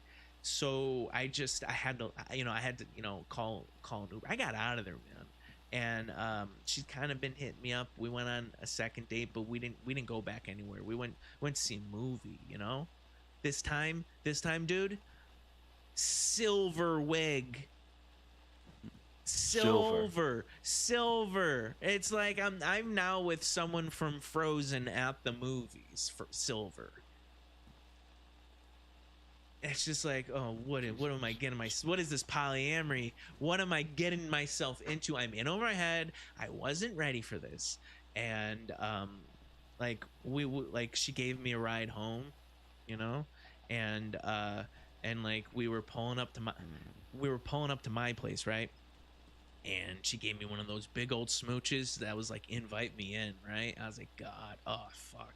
The problem is I have a twin bed and it's got a spring base, and I don't think two of us can actually fit on that thing like safely. So I just gave her some excuse and be like, I gotta go, and she kind of was left like really thrown back because she really threw on the smooch, you know, and I ran away. And now I think that she feels offended the way I was offended by Becky's withdrawal of my kiss to her, you know? And so now I think this girl thinks that I don't like her kisses, which her kisses were fine. I don't want to open this Pandora's box to see how much further this wig rack goes, you know?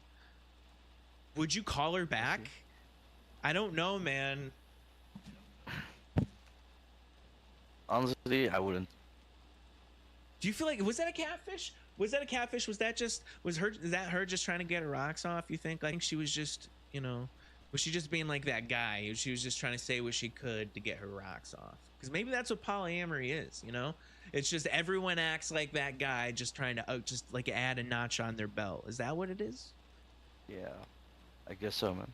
Hey man, I'm okay with being used. I'm okay with being used. You know, that's just my intro to polyamory. You know, it's like going to Brenna and thinking you're gonna make friends with cannibals. Like, come on, dude.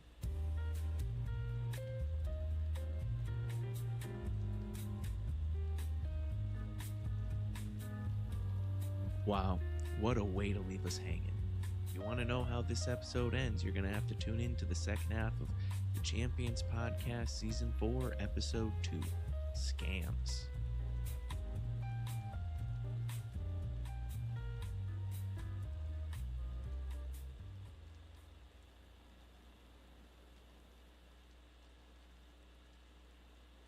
All right, everybody.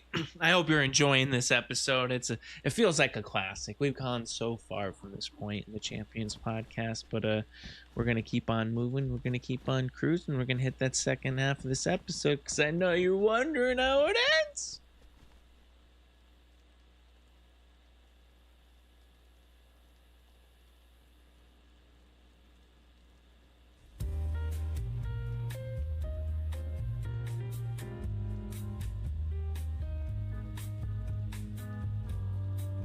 Welcome back to the conclusion of Season 4, Episode 2 of the Champions Podcast, titled Scams. We finish off this amazing episode by continuing to explore Cecil's polyamorous love life alongside John with a silent H. I hope everything is fine and he doesn't get scammed. Or will he? How about we find out now?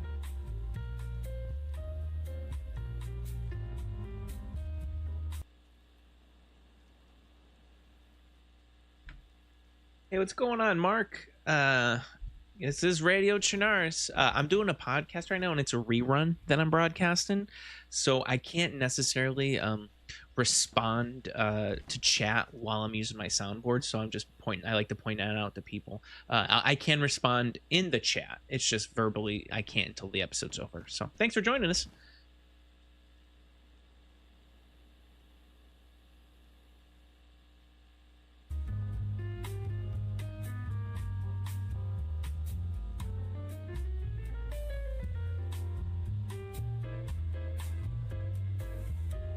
This has been previously broadcasted on 91.9 and has been formatted accordingly for all frequencies.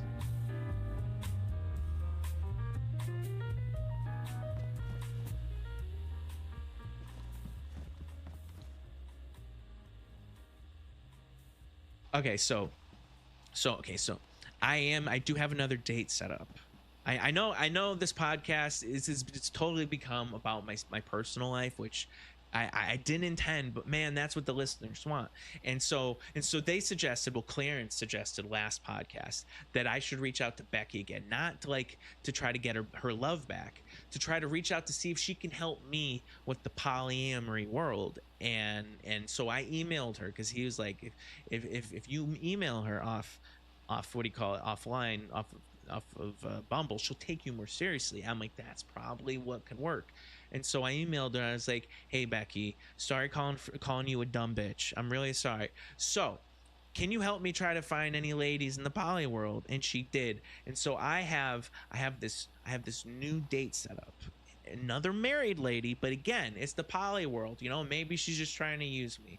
I'm not really looking for a primary at the moment. So I'll just keep meeting Becky's friends, you know, and see where this goes. You know, I'm not looking for true love at the moment, man. I'm just playing the field.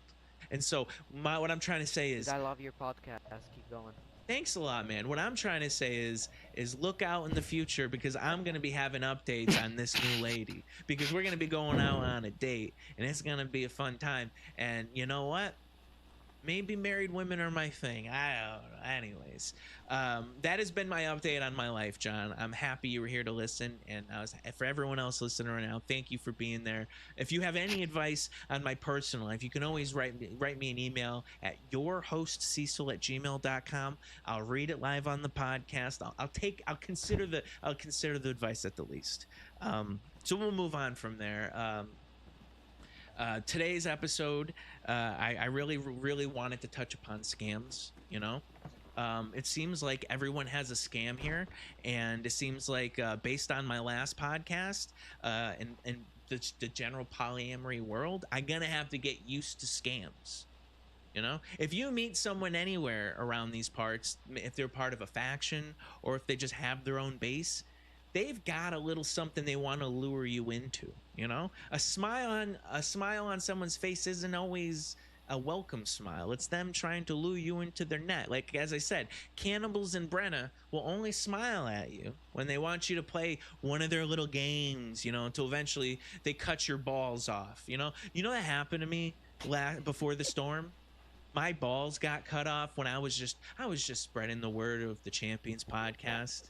And I ended up tied up in a doctor's office, and he was just cutting my balls off and having a woman stick his finger up my butt, saying it was a prostate exam. That was his scam.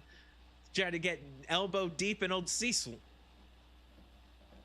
But yeah, and then also after the storm, I got shaken down by multiple police officers looking for drugs, only for them to be just chewing on pills as they're trying to get all the weed that's on me. Like, we have these opiate addicted police officers out there shaking people down for their marijuana. Can you believe that, John? So what I'm trying to get to is everyone out here's got their own scam. There's scams everywhere. Like just like last week when when the lesbos came. Were you here when the lesbos came, John? Oh, I didn't hear about that. What happened with that? There was a group of people saying they were building contractors, and they had this long acronym for a title that ended up being Lesbos. And basically, the whole idea was to get inside your base to check for building code violations. And they were just looking for nails. Yeah, I remember. That was a scam of all scams if I've ever seen one. And that just reminded me, hey, I need to out all the scams that I see out there, you know? Because I want to nip it in the bud, or at least people be prepared for the scams they're about to get into. So if you go down to Brenna, and if you see anyone who is a cannibal and they claim that they're a doctor, just know there's a 50% chance of you leaving with or without your balls. All right. If the lesbos start coming around saying that you have a wall violation and they need to come in, if you want your shit stolen, yeah, let them in, dude. I'm just saying. Don't trust anyone with a smile on their face and welcome you into something out there, and unless they like already given you something, you know. Scams are rough. You want to hear about a scam I had in the past? I haven't really shared this with someone, but I feel like this is a good platform. All right. I think we can talk about it, right? Yeah, we can talk. This is a good platform. All right, so yeah, I think that I'm asking a lot of rhetorical questions. It's a very good point. I should just continue with these. Like I call this like these real leather jackets that I got. I feel like it was a scam. I'm pretty sure it was a scam. I was by the airport at a gas station where this guy who's really formal dressed and he had like a Mercedes. He approaches me and he says that he's in a hurry and he needs to get rid of these leather jackets. And I'm telling you, the way he was presented was enough for me to just continue down the rabbit hole to see where he was going with this. He said that he could sell me these 4 leather jackets, all separate colors, different styles, for $100 a piece. I look at it, they're Armani jackets. I'm like, $100 a piece for Armani? What's the grift, dude? He said there's no grift. He's just in a hurry and he doesn't have room in it for his luggage because it's by the airport. I'm like, that makes sense. He was supposed to have this deal earlier and it fell through and there's no room and he needs to just get rid of it. I'm like, all right, this is above the board. This guy's being honest with me. He's not the best salesman. Hello. Is that Cecil? Yeah, what's going on, fella? Welcome. I'm in the middle of I'm broadcasting a rerun. Oh, hey, what's up? Yeah. Oh, you are? Okay, I apologize. No. I heard some propaganda being shared about the police being on cannabis and other pills, and I just. Oh, that was early in the storm. That was over in what do you say, Graven. And there was a guy that was shaking me down for all my drugs while he was pilling out. This is a rerun, so that was a while ago. Okay. Well, I apologize for interrupting. I just, need to make sure that what we're saying about the police is accurate. Oh no, that was a total imposter. This whole episode's about scams, so that was just starting off like how I ran into a grift. How you doing? I'm good, brother. How are you? I'm doing fine. Do you know if Sergeant filled out that pre-interview I gave him? It's quite hefty in size. So I was just curious. I'm not sure. I actually haven't. Sergeant's only been around a little bit today, and he hasn't been around for a couple of days. So okay. I'll check in as soon as I see him. Yeah. Because I'm just trying to get that interview in, and the listeners thinking he's avoiding it, which I understand. But we would love him back on the podcast because he's a fun guy. He's a friend of the podcast, and you're always welcome to join if he's on it as well. Thanks, brother. Yeah, I just know he's a friend of the podcast, but I also know that he's a little bit shy when it comes to public attention, Yeah, I get it. He's kind of already opened up on the podcast through the door, but doesn't mean people didn't hear it. So, I mean, yeah, he's like he's already said it out loud. He might as well make it, more public. Anyways, Corporal Rick, it was nice talking to you. I've been writing a couple working on a couple jokes for you. So maybe if you're on the podcast, I can have you recite a couple because you're a good joke teller. Well, I appreciate that. Yeah, and I'm sure you're great as well, my friend. Also, I don't know if you saw this. There's propaganda on your doorstep here. What's it say?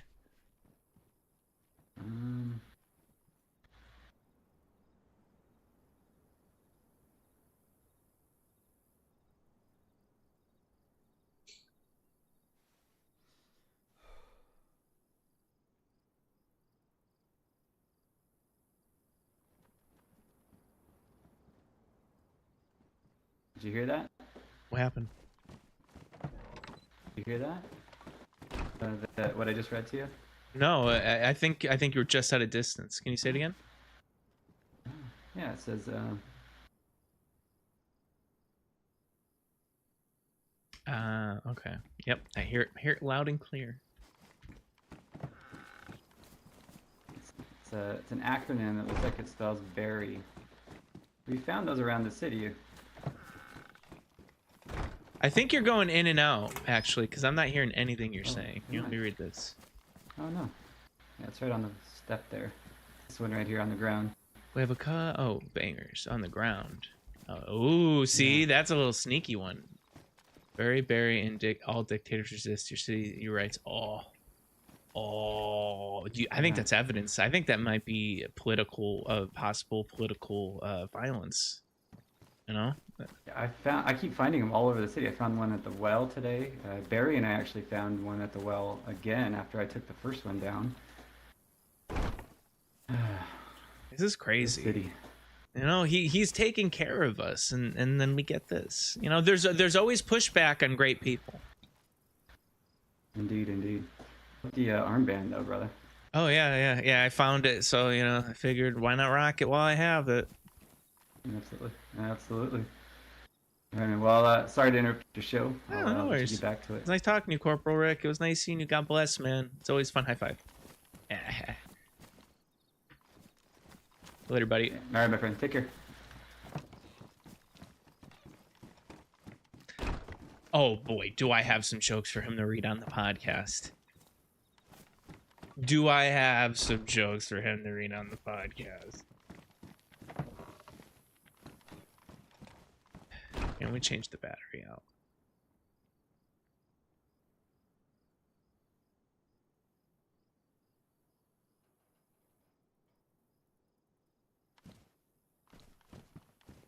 We're going back.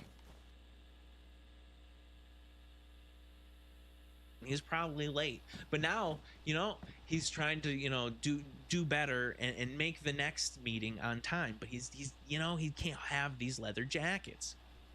And so I still am aware that this is a stranger, so I question the authenticity. You know, you got to question the authenticity of any product you buy if it's not automatically like packaged or anything. And he showed me the tags. He showed me all the linings. He even called the local Armani store, you know, to confirm that was the most recent purchase. And the lady on the phone who was a part of the customer service department, she said, any real authentic Armani jacket doesn't need a receipt. You could just go to any Armani store and you can exchange it or sell it back and they'll take it, because that's how, you know, that's how Armani jackets are. They're well loved, and that's how like the community is. And I was like, that's crazy. And I'm getting 4 of them for $400. I could just go back to the Armani store and get, you know, either exchange them for better jackets or just get the money, man. Oh, way more than 400. I'm going to be up after this, you know? So I told this gentleman, I think I can help you out, you know? And coincidentally, honestly, my debit card limit for withdrawals is $400 a day. So it really just all came. I think God was telling me, you know, you got to take advantage of something that seems too good to be true, you know? And so we walked to the gas station ATM and we hooked each other up, bro. I got the jackets, he got the cash, you know? And I knew it was a good deal because the whole entire time he kept on saying that he was going to hook me up. I'm hooking you up. And when someone is saying, hey, I hook you up over and over, you know you're getting a good deal, because he's probably losing a lot, you know? And then so the next Monday, you know, because we parted ways, he went on his flight and I went home, and I was like just staring at the jackets in the mirror, feeling good. The next Monday I went into the Armani store and there was just so much confusion, dude. You know, I show up and they kind of laughed at me at the beginning when I told them, you know, I told them everything I just told you. The guy was above the board and everything. And I was like, come on, guys, you know, like they kind of laughed. It kind of hurt because the laugh kind of felt similar to the laugh that Becky gave me when she kissed me that first time. That really hurt my feelings. And so like Pat, like, oh man, you know, and then so that really hurt my feelings, and it was just so rude. And they like tried to inform me through their laughs that like, why would there be a customer service department inside an Armani exchange? And they basically said they couldn't do anything with me. And because I could never give them a name or number of the retailer because that guy was just so quick, you know? And so now I had these 4 authentic Armani jackets sitting in my closet for I don't know how long, years, and I only bring them out, you know, for the right moment. Like I didn't even bring it for Becky, dude. I was gonna wear them on the second day, and I never got a second date, and I never got a second date. Do you think that was a scam, or you think I just came up, dude? I think it was a scam, bro. What do you think? But so do you at least are these real jackets, or do you think they're fake leather jackets? I don't have them on me right now, but like they're so comfortable, dude. That's good, right? If they're comfortable, that's the point. Yeah, yeah, and I don't know. Who cares about the?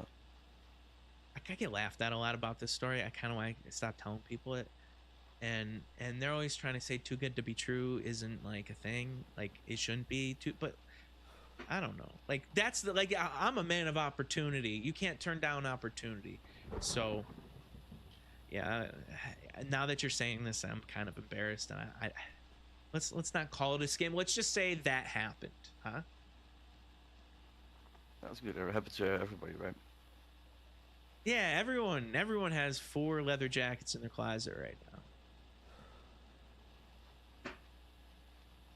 Yeah, I probably also got scammed as well. Oh, okay. We're moving on. So since we're talking about scams, or I was mentioning scams last podcast. I asked for the listeners to write in their experiences, of being scammed or scammed, and I didn't really get a whole lot. I did post one on the door earlier. I hope someone looked at it. But I did get one. It was from a man named Armin, and the email is titled "Chestnut Tree Scam." It starts, "Hey Cecil, this is Armin." Chestnut tree. Chestnut tree. Doesn't that sound intriguing? Hey Cecil, Right. this is Armin, and I could really use some advice. This is an advice, this segment, but hopefully okay. My grandma had a chestnut tree. We'll ignore the helicopter. Let's not act like it exists. My grandma had a chestnut tree in the backyard that's been around for generations. When I moved next door, I spent years under that tree. It provided everything for us. Everything, Cecil. I even buried a couple of my grandma's cats beneath it. But after my divorce, when the house was sold and split... Are you okay? Oh, sorry. Yeah. I pressed the wrong button, Cecil. I'm sorry. But even after the divorce, when the house was sold and split, something crazy happened that time. The tree was gone. Not cut down, gone. No stump, just a crater in the ground and piles of chestnuts scattered everywhere. Now, I'm going to put a pause on this email real quick, and I'm just going to point out the common thread in every single email from all of my viewers. They're all divorced men. Could we just sit in that right now? Every single email involves something involving their divorced. Now, I don't know if I attract that type of person, but it's very interesting. So we're moving on. He goes, now my grandma's yard is swarmed with squirrels from other neighborhoods, clashing with a family of squirrels that lived in the tree previously, and they're all battling over a pile of chestnuts. Turns out squirrels are very territorial. Who knew? I can't sleep with the sound of squirrel fights and chestnuts rattling every night. Like that's oof. The hole is so deep that the roots pulled the hole is so deep that the roots pulled up the cats I buried. So now the raccoons and stray dogs of the neighborhood are digging around the site, and it's like an all-you-can-eat buffet. A landscaper quoted me more to fill the hole than it would cost to cut the tree down in the first place. And pest control wants another $400 to get rid of the raccoons, which I can't swing right now because I put all my divorce cash into a pool table business. That's what, when you get divorced, you need a pool table business. I get it. The landscapers won't touch the job until all the critters eating the cats are gone. So I started thinking about poisoning them myself. But here's the twist. Pest control warned me they've seen this exact scam before. Here's where the scam comes in. Turns out this landscaping company already pulled the same stunt on another family. A couple clicks on Instagram and I find the whole thing is owned by my ex-wife's new boyfriend's family. What the fuck? You can't, can you believe that? See, I can't believe that, Armin. I can't. She always said she hated that tree, but I didn't think she meant she was taking it in the divorce. Yeah, dude, this is fucking crazy. This seems premeditated, John. That's all I'm trying to say is if that tree was pulled out of its roots and now this landscaping family did this guy was a target. All right. Okay. She always hated that tree, but I didn't think she wanted a divorce. When I went to their office, the landscaping office, I didn't even clock it until later, but everyone was sitting there eating bowls of chestnuts like it was nothing. I've never been so livid. I've never felt more betrayed.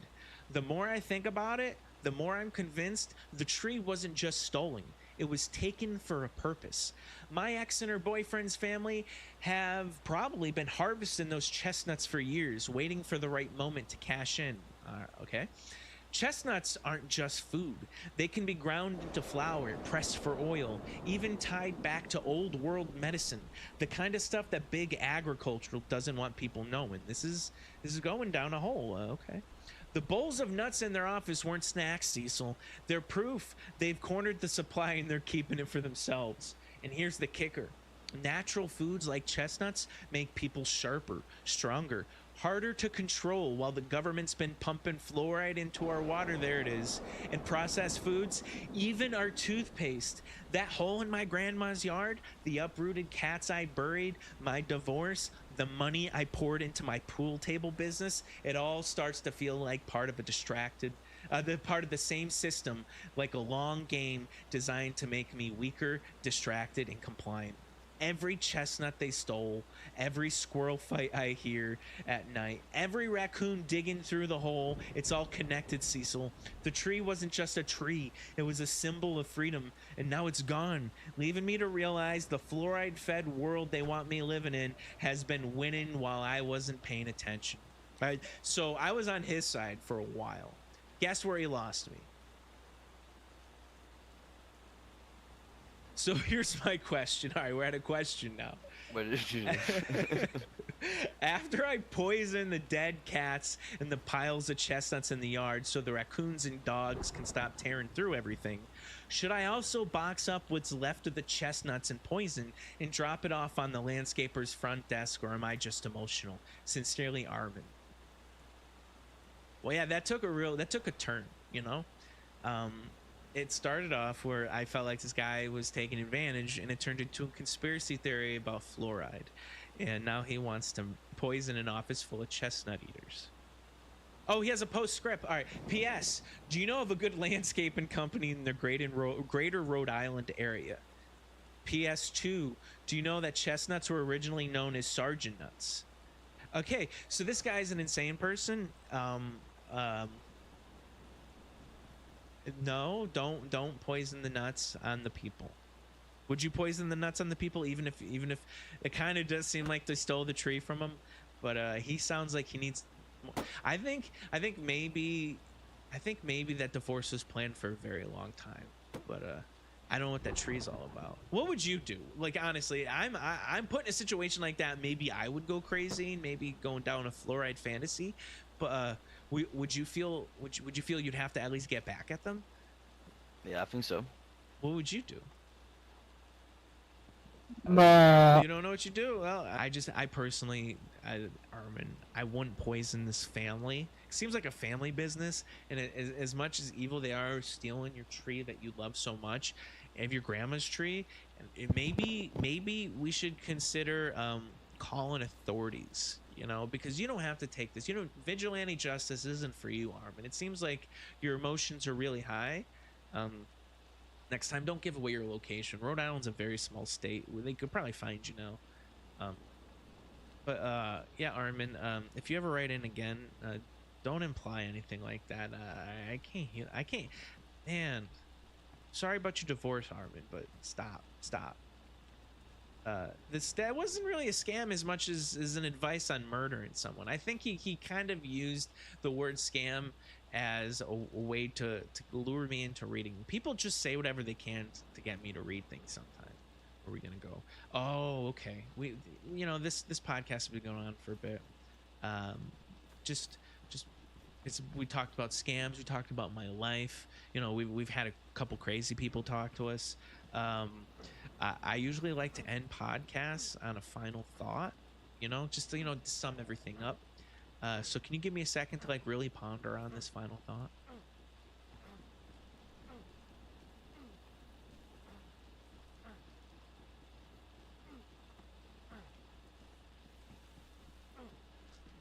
Okay. I think I found it. All right. So my final thought for this second episode of the Champions Podcast, Season 4. In a world where honesty is frowned upon and taken advantage of, you just got to do what you can to get by. And sometimes it's following the status quo. And if everyone's scamming everyone, that's the status quo. You just got to come up with a better scam, man. You got to have a better scam. Gotta That's come my up with a final better thought. If you scam, hear man. someone's got a scam, Come up you with it. you can go along Scam with 'em, it. Go brother. ahead, but be Scammers- prepared to be scammers broke get afterward. scammed. All right, scammer be scammed in Livonia, I'm guys. broke all right? all Having the time. said that, I have Scammer a gets bridge scammed. to You just sell stole you my in word. Poyas. And if you want to know what's Poyas, it's a very Well, beautiful why don't town you in like the sell my soul? mid-western edge of the map. All right, it's the promised land from what I hear. It's got very rich in resource. It's governed by enlightened laws. It's populated by civilized, friendly population. I heard you know, they're really they're poor. eager to welcome all survivors. You know, the climate there is remarkably healthy, where immune systems thrive. You know, and if you're interested in getting a piece of land or maybe some property in this land of Poyas, just reach out to me. All right, it's at YourHostCecil@gmail.com. Damn it. Server went down, I bet.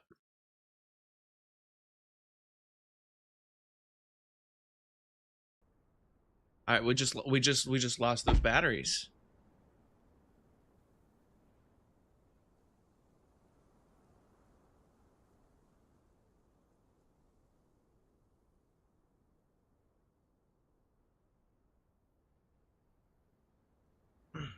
You just lost those batteries, man.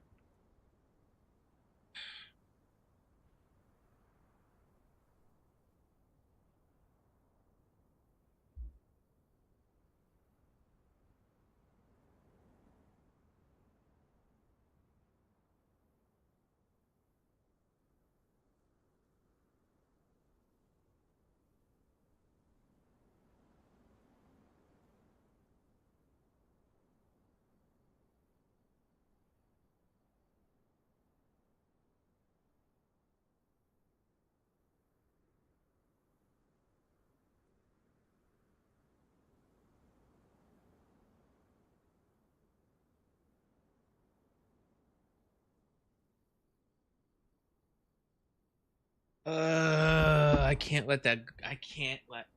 I gotta. That.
Yeah, they forgot that bag. That's for sure. I wasn't gonna let that go.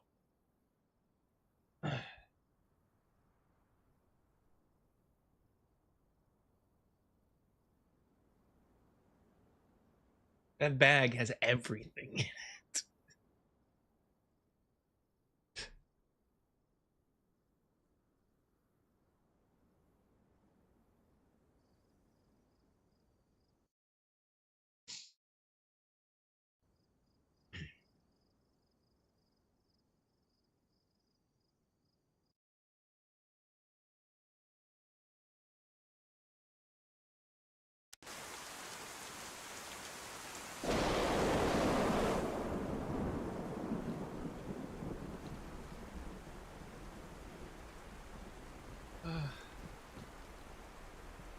I'll be honest. I'll be completely honest. I don't want to finish the podcast. If anyone's out there and they're listening, I'm not finishing the podcast just out of the sake of every time the server fucking fails like that, it eats all my batteries. Blux, I don't have any. Dude, it just ate batteries. If the server restarts again, we lose more batteries if it's inside the PA system. This is the second time the server. Dude, you're still up?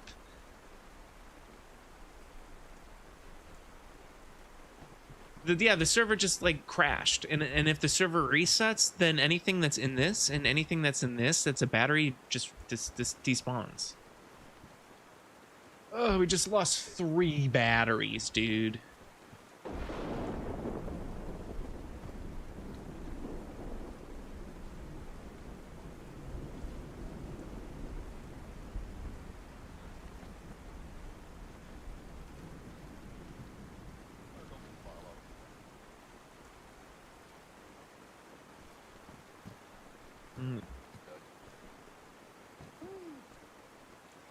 Well, lovely to see you fellas. Thanks for the music. The good times. Oh shit! I was wondering what that sound was.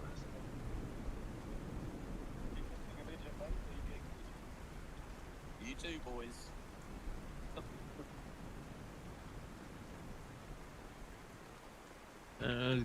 Gary in Discord. I was like, "What's that sound?" So can you hear me? Yeah, I can hear you. I mean, I heard Barry's voice for a second. I was like, "What the fuck?" Oh, yeah, just watching the end of the stream. Listen to this. Listen to this at the end of the stream.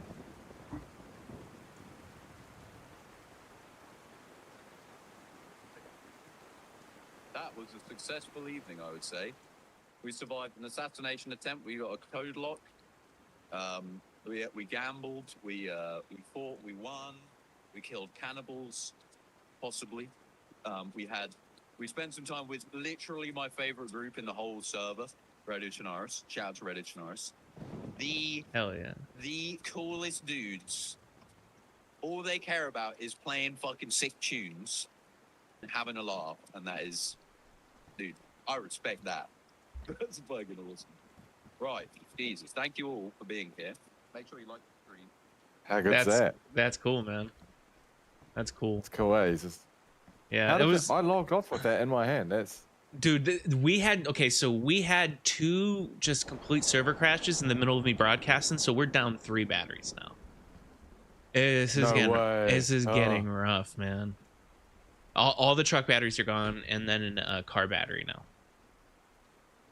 Oh no way! No, there's truck batteries in here in this barrel. Thank fucking God, dude. Okay, good. We have a lot. Never mind. We lost 2 truck batteries. Okay, good. So we're okay. We're okay, man. All right. We're okay. Yeah. All right, cool. And I don't want to hit up the admins when it's like, hey, we're missing truck batteries. We've still got like some in there. Okay, good. But they'll just respawn them for us. They love. I mean, like you just heard it. You literally just heard it right straight out of his mouth. Like, I fucking love you guys. All right, I'll tell you what. I'll log off. Yeah. And let's make sure that the bag logs off with me. Yeah, I'll watch you. Yeah. Because I remember logging off on this. And I was like, see you, CECIL, and I had it in my hands. So. All right. Oh. That's just too valuable. I was like, someone's got to come back for this. Do you know how angry I would have been? Do you know how angry I would have been? It's gone. Yeah. All right, cool. Like, oh man, 5 boxes of nails. Could you imagine that? 5 boxes of nails, a key, punch card, a fucking code lock, and some weed. Yeah. It's like the most valuable bag right now. Oh, I know, man. I know. All right, let's just delete that. So let's just delete your message so that. Oh yeah, let's do that. Nope. So no one in the server's like, Gary. Let's delete that. Delete that. And let's go. Haha. Logging in.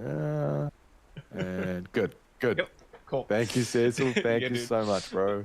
All right. It All was right, nice man, seeing I'll catch you next time, man. I'm gonna log too. Yeah, you too. You too. Okay, take it. Bye. Yeah, I think Barry said that I was the funniest character last time I hung out with him. Or on Tuesday, he said that. So, I like it. It's a good time. I mean, I don't want let that not despawn. Let's look for doors.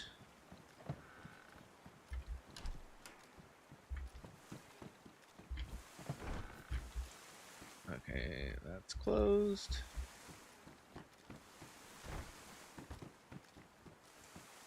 Closed.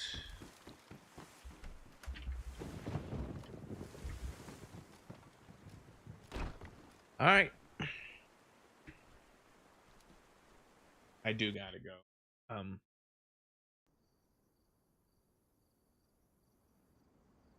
Yeah, I have stuff to do, but I will catch you guys tomorrow. We'll have hopefully it'll be a long podcast or a long stream. I'll do a couple of reruns, and hopefully tomorrow night I'll have the new podcast up. So my objective tomorrow will be to have the rerun edited first, so I can have the new rerun to broadcast tomorrow, and then after stream probably edit together the new podcast that I did today and put that on YouTube. So expect an episode probably midnight tomorrow, PST, so Monday morning, early Monday morning.